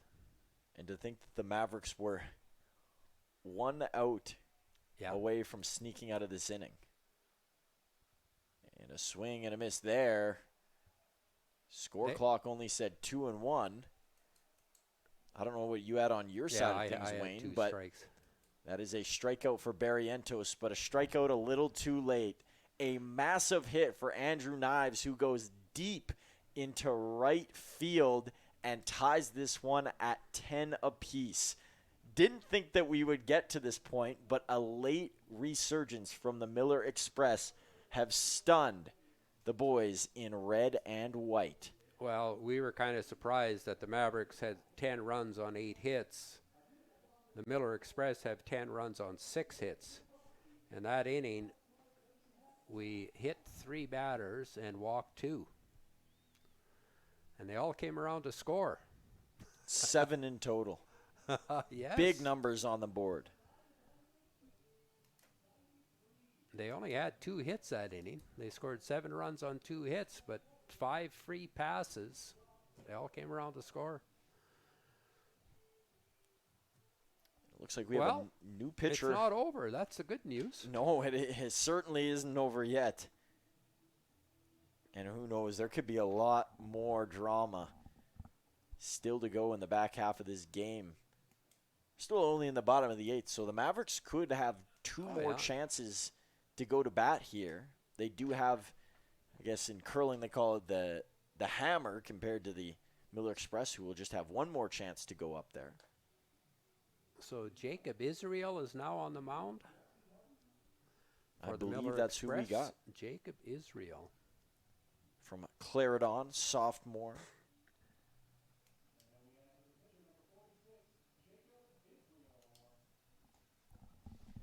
And Israel into a big spot. His team rallies with a lot of runs. Now, can he freeze the Mavericks here, stunt their production, and allow for his boys to go to work and try and take the lead in the top of the 9th? Or will it be the opposite? Can the Mavericks use that last inning as motivation, get 1 back on the board, and then be 3 away?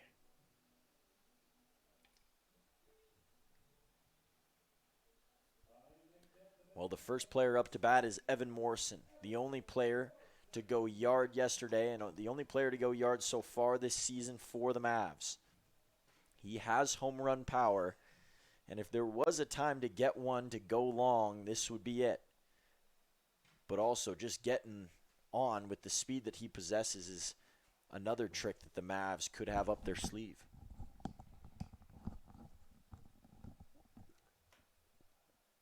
First pitch goes for a ball.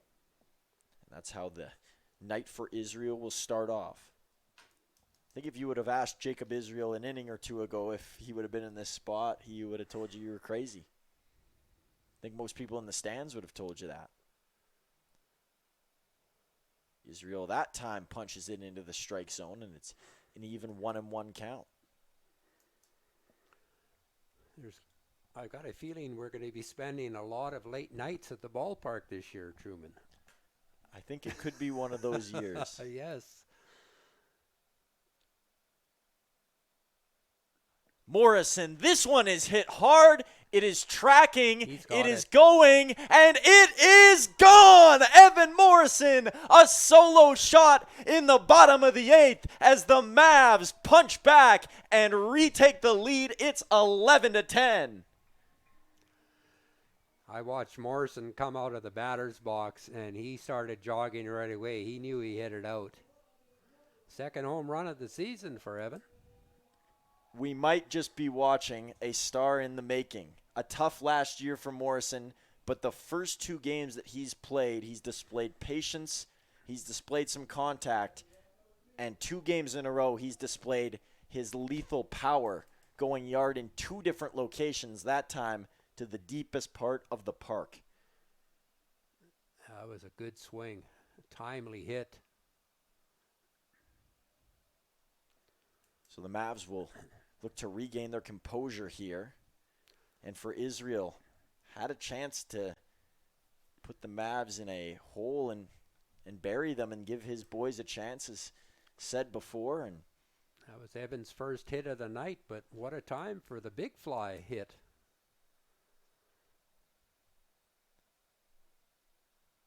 High pitch here to Adam Volcano.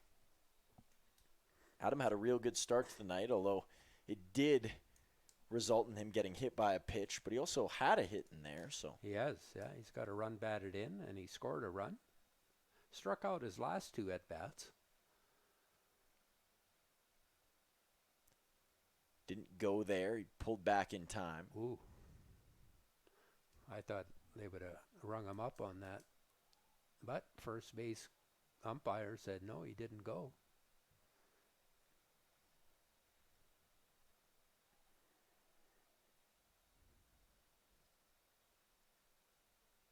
Swing and a miss there from Volcano, and it's tied up at 2 on the count.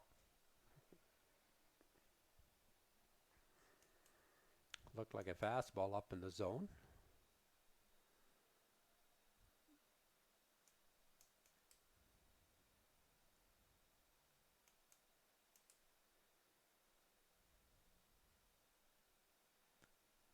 And a great shot right up the middle for Volcano.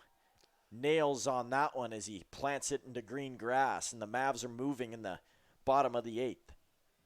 Good piece of hitting. That was a curveball, hanging curveball, and Volcano just let it travel and then hit it right up the middle. Blake Dale heads up to the plate. Has a quick conversation with, I'm not sure if it was JT or Jamel Chabot behind him. And he looks to get ready to step on one here. Be nice to see Blake Dale get a hit. He's turning around to square to bunt. That one not buntable. Not sure if that's a word, but it's been created now. Yeah, it's not buntable.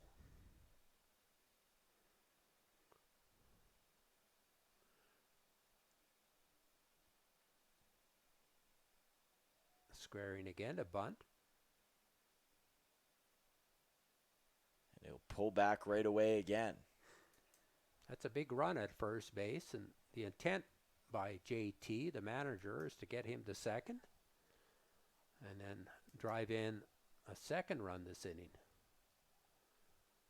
I think he might take off the the bunt. No, he isn't. He's squaring around again. He's going to try to push it to first base, I would think. And 3 straight balls thrown Dale's way. So he's in a good spot here. Well, he may as well fake the bunt again because the pitcher seems to be not able to throw strikes with that posture by the batter. He's given him a target. Oh, and a high what a throw time here. to steal second base, but ball 4.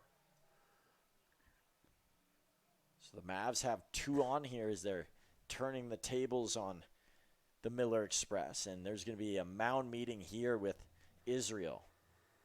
I think that's it for him. Yeah, tough outing. Wasn't even in the game for that long. It was a blink of an eye, but the Morrison homer did enough damage on its own.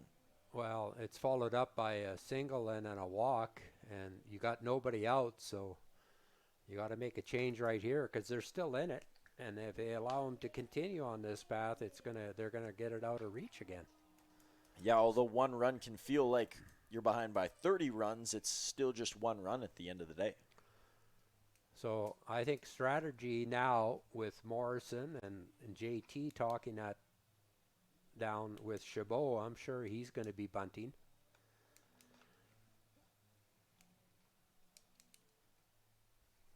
He's been on base all 4 times tonight. The last time on an air, he hit the ball hard at third base, but he's walked twice and been hit. So I expect he's going to be bunting. Because Freeman's on after him, and Freeman's 3 for 4 tonight.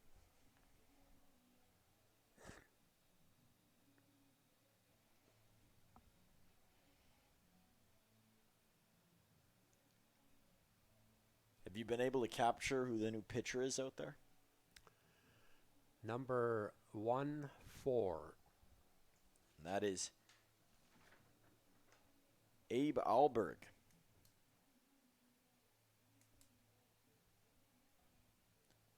Out of Colorado Mesa. So another Colorado player that we Or is it bring number forth 11? tonight. Gutierrez. Well, I believe Gutierrez was with the team last year. Also, there's also lots of Gutierrez's around the league. I'm sure that Swift had one a few years ago.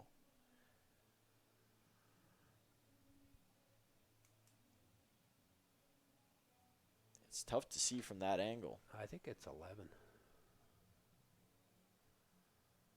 Well, both pitchers are righties, so that Yeah, does it's no, but it 11. is 11. So it is Joe Gutierrez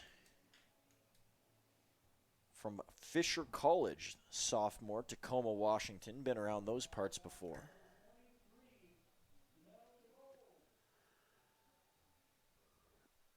So Gurney playing in, not going to hold the runner on at all. The third baseman's playing even up. He has to wait for the ball to be bunted to him, and that's where Chabot should be bunting it, is to third base. Oh, he pulled back. I Gets a say strike. that pitch might have been one to move at, maybe Yeah. a little high, but That was a good pitch to bunt. He pulled back very early.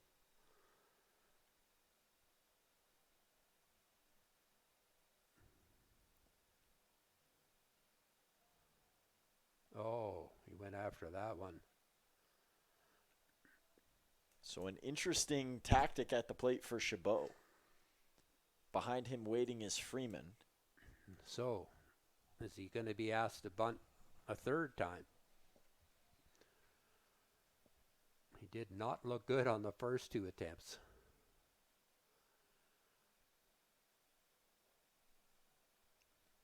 That one drops for a ball.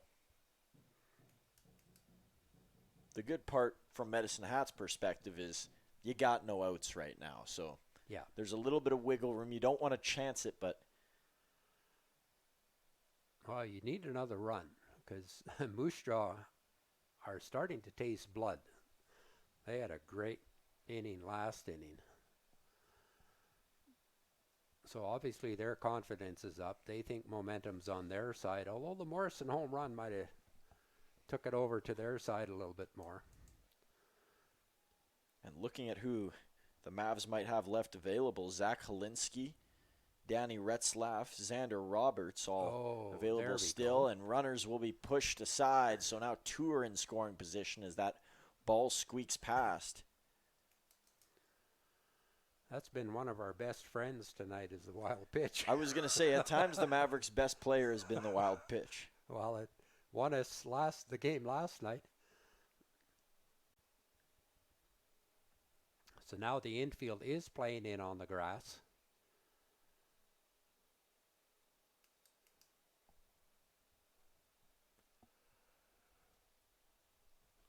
And Chabot works a walk after being down 0-2. So after his battles with the bunt, he instead gets a base. And there's no guy that you'd rather have up in this game specifically than Jeremy Freeman. He's having a great night, Jeremy.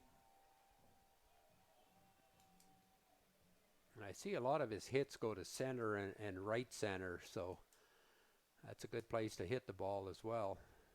Anywhere, hit it hard now. He swung like he wanted to hit it hard, but couldn't make contact. Boy, the left fielder is playing shallow. Yeah, could clear the bases if he hits it up over his head or gets him running backwards. Tried to poke out at that one and missed. So quickly behind 0-2 here is Freeman. Those bases still stacked up. I don't think he's going to see a fastball. I would think there's going to be a curveball maybe in the dirt. There it is. And this one going to bounce ahead in and out of the glove, and it will get one in. The bases remain loaded. Vivo couldn't handle the bounce. Now that one I would give an error to, because in my opinion, and he is getting an error, he had time to let the ball to field it. He came in trying to field it on the run. Do you think Freeman's speed played to the decision making there and having to be quicker than you needed to be? Well, I think the play, he could have come home on it too. So he just had to make sure that he fielded it, and he had the time to do that. So bases loaded here for Uzawa.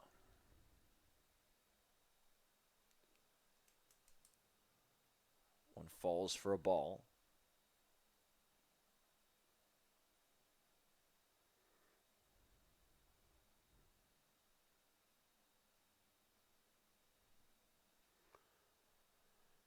I think he's due tonight too.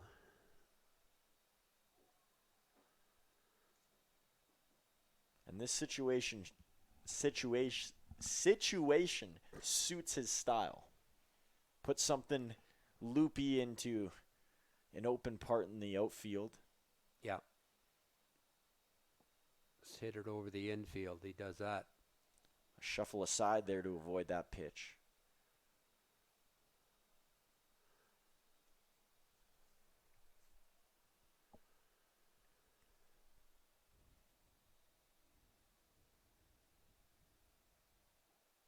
Oh. And so a run is walked in here. So each team trades a walked in run over the last inning. Boy, isn't it all about pitching? Yeah, the biggest question that is yet to be answered by many pitchers is, can you throw a strike? And that's not even meant to be said as an insult, but No. it has been truly the challenge. Pitching is not easy for sure. And I don't even have a but for that. It's not easy. Low to Volcano.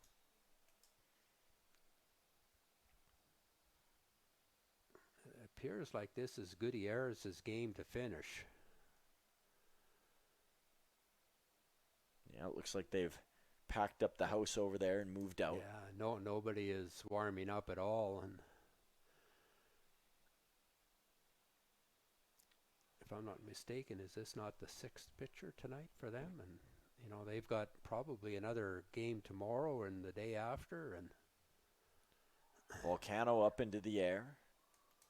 Couple of runners charging in here. It'll be caught in center field by Edwards. yeah, won't be deep enough. So Volcano will go down for the first out, excuse me. Tyler Vernesti comes up to the plate, still with the bases loaded. And you got to think for Medicine, they've used a lot of pitchers tonight, and they got a lot of games coming up. Friday, Saturday, and Sunday. No, they're off tomorrow. They play tomorrow on the road. Do they? Yes, you're right. And then they're off the next day. Nice piece of hitting there from Vernesti. Just couldn't get it down in time, and so a run will not come in to score. It looked good off the bat, but it just held its form too long. Yeah, that's right. They've got 5 games in 5 days. It's an exhausting opening stretch. And they're going to get a fresh team in Swift Current tomorrow, a team that's rested. They probably didn't use as many pitchers tonight, when they were blown out 11-1. I mean, yeah. You assume they left someone in there for a majority of it. And the unique thing about the WCBL and other summer leagues are like this too, when you're trying to jam a lot of games into a small time frame, is there's not any series. You'll see maybe once or twice a year where you'll get 3 teams in a row, but oftentimes it's Lethbridge to Fort Mac, then over to Okotoks. You could be bouncing left and right. Yeah, you're not playing the same team 3 games in a row. I think we played Saskatoon a couple of times in a row there and here, but yeah, not until the playoffs do you see that. That one will catch for a strike. Volcano readjusts his helmet. And I think sometimes when we go north to Fort McMurray, we play them a couple of games in a row, or Weyburn, we play them back to back. But yeah, never 3 games. Oh. And a strike called there. Volcano didn't go on it. He made a last-second decision to hold off. That pitch looked outside by a little bit.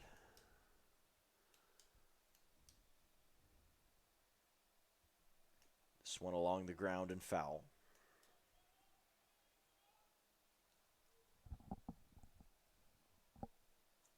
I like that. Fight off the tough pitches so that you can get a better one that you can hit hard.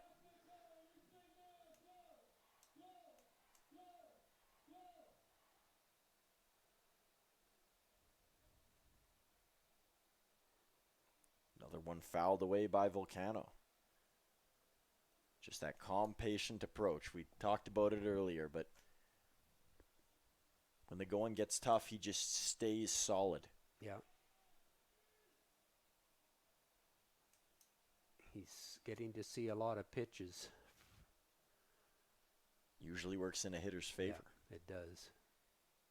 Oh. And he gets rung up on that one. Creeped right in near the hands.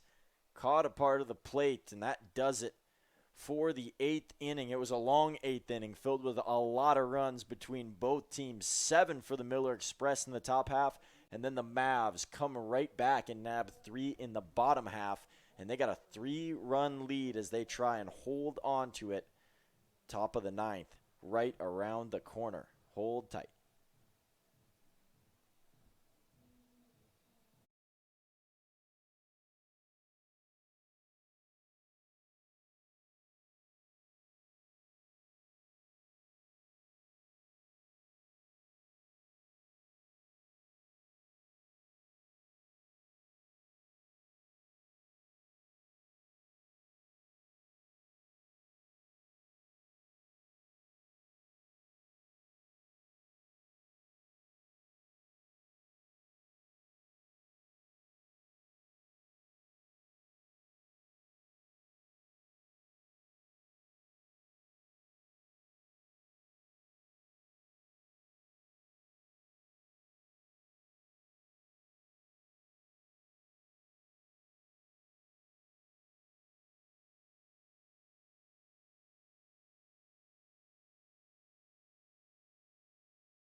The ninth inning has arrived, and so has a little bit of tension here.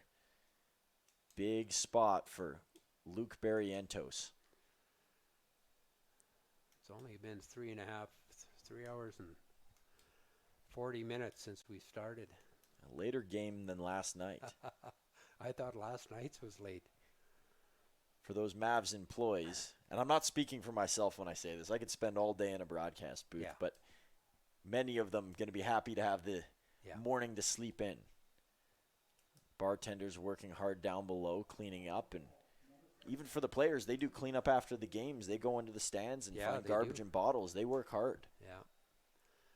So here's a tip to fans: don't come until about the 6th inning, because you're not gonna see anything. You can stay home, watch a movie, and then come about the 6th or 7th inning. Come at about 9 o'clock.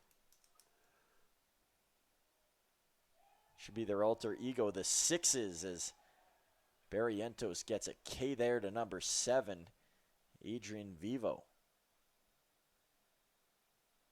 Vivo had that air down at third that allowed for the Mavs to get some more traffic in.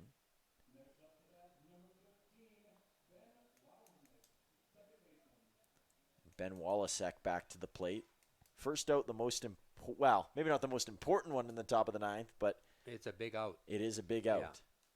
Yeah. And I would say, with the game being this close, yeah, it's the biggest out.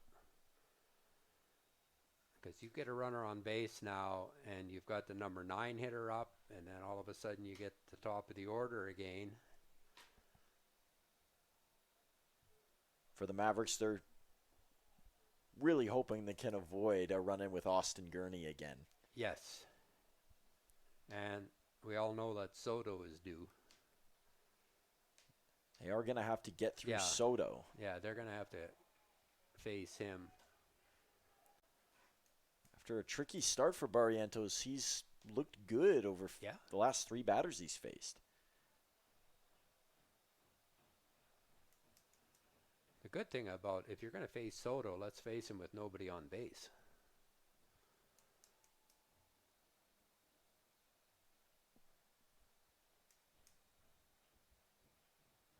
Pitch from Barrientos is up high, and it brings up a full count. Walasek hasn't been on base with a hit yet, but he's been walked and been hit by a pitch. Here comes the throw from Barrientos, and it is hit aside into the net.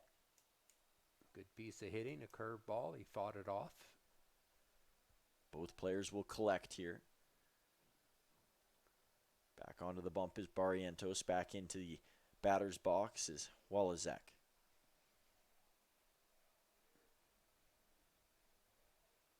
Here's the throw, and it hits him right in the head. Oh. Wow.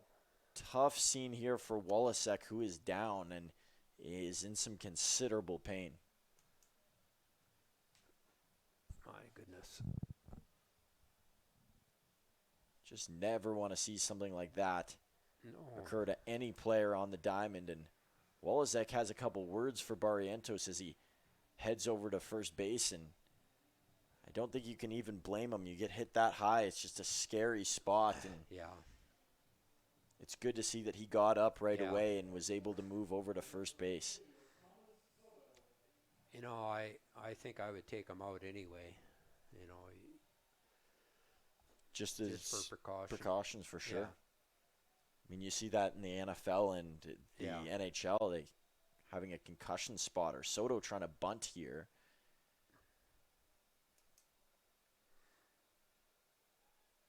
I understand that, the that assignment. was the second time he got hit tonight. Oh, Walasek. jeez. I understand the idea of bunting for Soto, but then you might get yourself out, and you want that speed on the base path down 3. Well, I was watching, and Benesti was playing deep, and he saw that, and he was going to put down the bunt down third baseline. He won't be bunting anymore now because Benesti's moved in. There is a pitcher warming up for the Mavs, so Barrientos might not go all the way here. He's got the one out. A double play would end it for the Mavs. Soto's a tough guy to double up, as we've mentioned before. Well, if you can get a comebacker to the pitcher or a hard hit ball to Morrison at first, I think you got a chance to get the double play. Runner's going to go here. Chabot in and out of the glove. Throw is way off, and in there and into second base is Ben Walizek.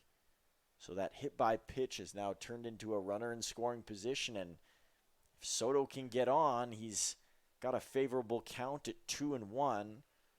That didn't seem to affect Wallacek being hit because, man, he got a good jump and he can run. Tanner DeGrazia waiting on deck. Gurney in the hole. Soto a swing and a miss.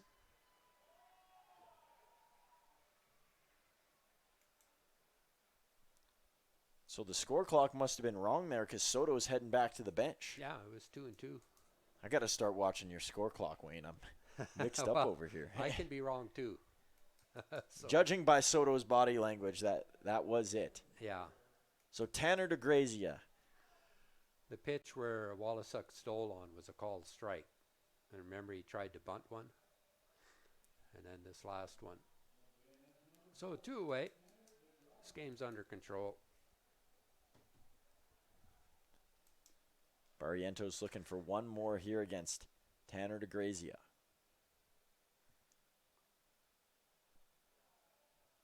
Trying to hold that one there with Chabot.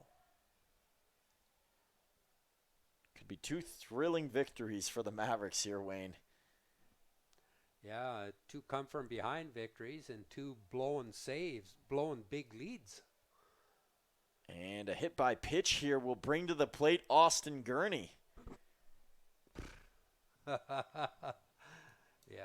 I mean, the stage is set for his moment, yeah, is it exactly. The last guy in the world you want coming up from Moose Jaw right now is Gurney, and I think that's going to be it. not? And Barrientos is going to come out of the game, so it's going to be potentially a one matchup at bat for the pitcher coming in. It's do or die here against Gurney. You get one strike or one strikeout, or one pitch in the air, a ground ball, it's done. But Gurney can make you pay in so many different ways, and you know he wants that long ball. We don't have a left-handed pitcher in our bullpen. Like, I would have been warming up a lefty in case it got to Gurney. Danny Retzlaff is the only lefty that can be used. The Mavericks limited in how many lefties they have on the squad. Yeah, Spuriel started the game. Levesque was already in the game. And Yeah, the lefties did well tonight, too. It seemed like they had the most trouble with those lefties. And so they're going back to A.J. Dahl. Can he unwrite the mistake from last night? Well, I like this.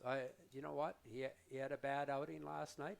Let him get right back out there. He didn't throw a lot of pitches last night. So, you know, if he's ready to go, because if he pitches tonight, obviously he's going to have a couple of days off. So he might be ready for Sunday's game against Swift Current. And you got to think for the Mavericks, playing in these tight games with this pressure early on in the season is somewhat a good thing, because if you cruise through the regular season and you're winning 10-0, sure, there's confidence. Yeah. But when you run into a little bit of an uphill battle in the playoffs, when all the good teams are in your area, sometimes you can get caught. And I think we saw that with the Regina Red Sox last year when they lost to the Moose Jaw Miller Express in the first round. They were riding on cloud 9. They had the pitcher of the year in Colton Anderson, and they fell flat in the first round. So maybe there's a silver lining within this first package of games here for the Mavericks. We have given up 14 free passes tonight. Whew. That's walks and hit batters. That is a lot. And that might not do it justice by just saying a lot. So A.J. Dahl, Austin Gurney. One-on-one pitcher on batter. We'll see what happens here.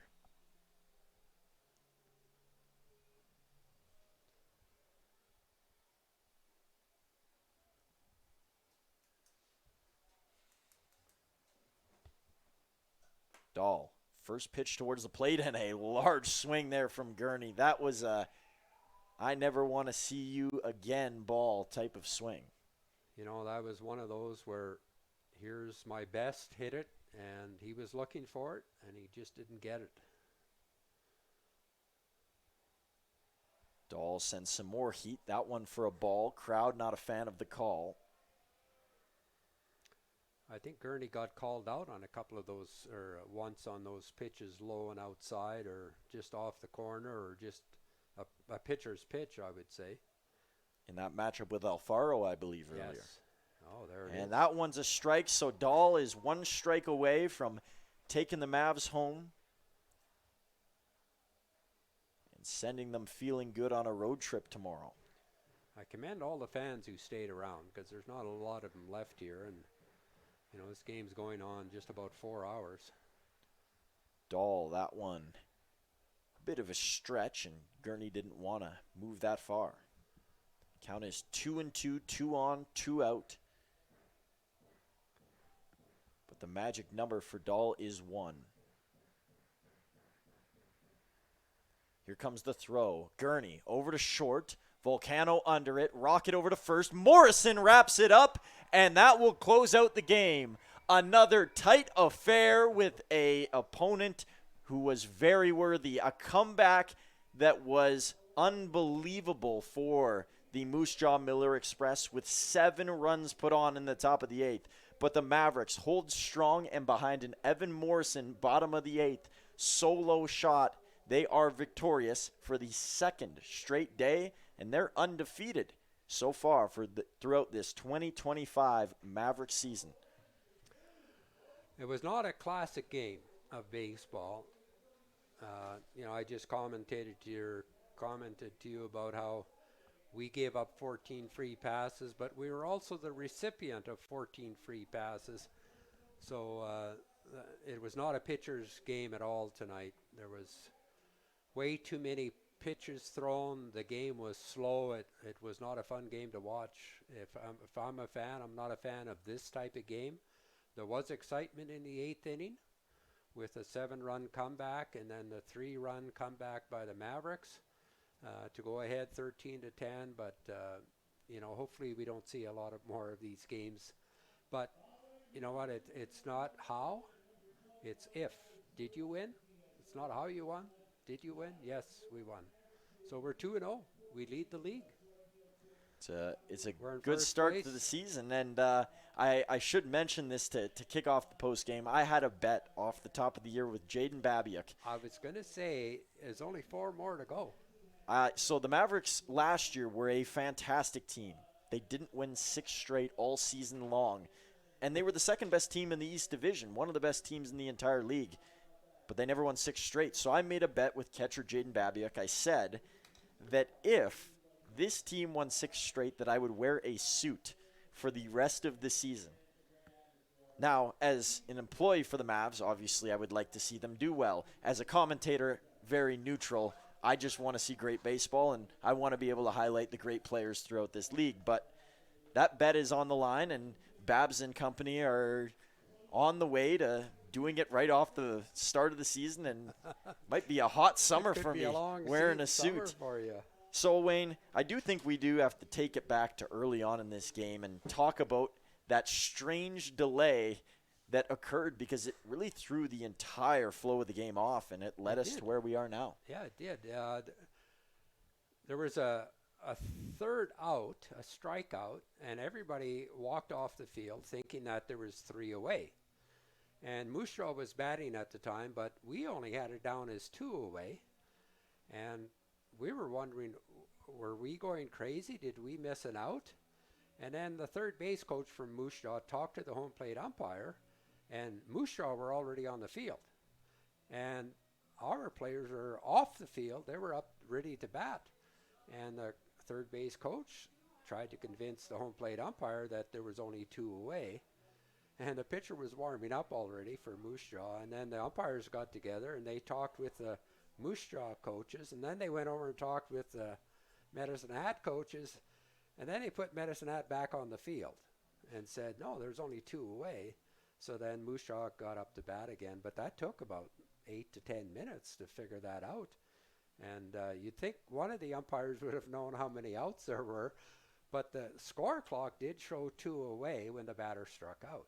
But we had it up here as only being 2 away totally. And yeah, it kind of slowed the pace of the game down, and we never got any flow after that. So yeah, it was an oddity. One of the things that we haven't seen before, right, Truman? Definitely. Like back-to-back nights with that. Incredible how last night ended, then this night. And the funniest part about this whole game, for a choppy game, it started off so fast. 3 up, 3 down for both teams. And then it was just this slow crawl to the very end. Yes. And the excitement didn't really pick up until that Miller Express inning when they put up 7 and the Mavs responded. The game really could have been captured just in that 8th inning set. That was really the whole game. Outside of the controversy overall, it was that inning that I guess gave this game a little bit of character that it probably needed for the fans who'd waited around all night. Yeah, and unfortunately, most of the fans left because the Mavs going into the 8th inning were up 10-3. And a lot of the fans left. And there was a great crowd tonight, just under 2,000 people, 1,993. And most of them didn't get to see the 8th inning or the 9th inning. And that was the 8th inning was the highlight of the whole game. It's unfortunate that we had to wait just about 3.5 hours to get to that. But kudos to Morrison, leading off the bottom of the 8th with a home run to break the tie. Jeremy Freeman, 3 big hits tonight. He was all over. And, both teams pitching, they have to be disappointed in the pitching tonight, both teams. And, you can't point your finger at any one pitcher. They're all out there trying. And good to see our closer come in, Mr. Dahl, and shut them down. And kudos to him. He had a little bit of a rough outing last night, but he came right back tonight and got the save. Yeah, and you're only as good as your last start, so A.J. Dahl, a really good note to go on. And the Mavs, as we said, off to Lethbridge tomorrow. Lethbridge, always a competitive team within the WCBL, so it should be a strong battle there, but we don't know much about them as a lot of their former big-time players have left the organization, so it'll be a new story that writes itself tomorrow. But that concludes our post-game show for tonight, and we will see you Saturday when the Mavs meet the Bulls here. Rather, they're going to play Swift Current tomorrow, but we will see the Bulls here when they come back at Athletic Park, and they return from a short road stint in Swift Current. As always, for Wayne Slosher and myself, Truman Bartman, this one has come to a close, and we can't wait to see what the next one brings. Take care, folks.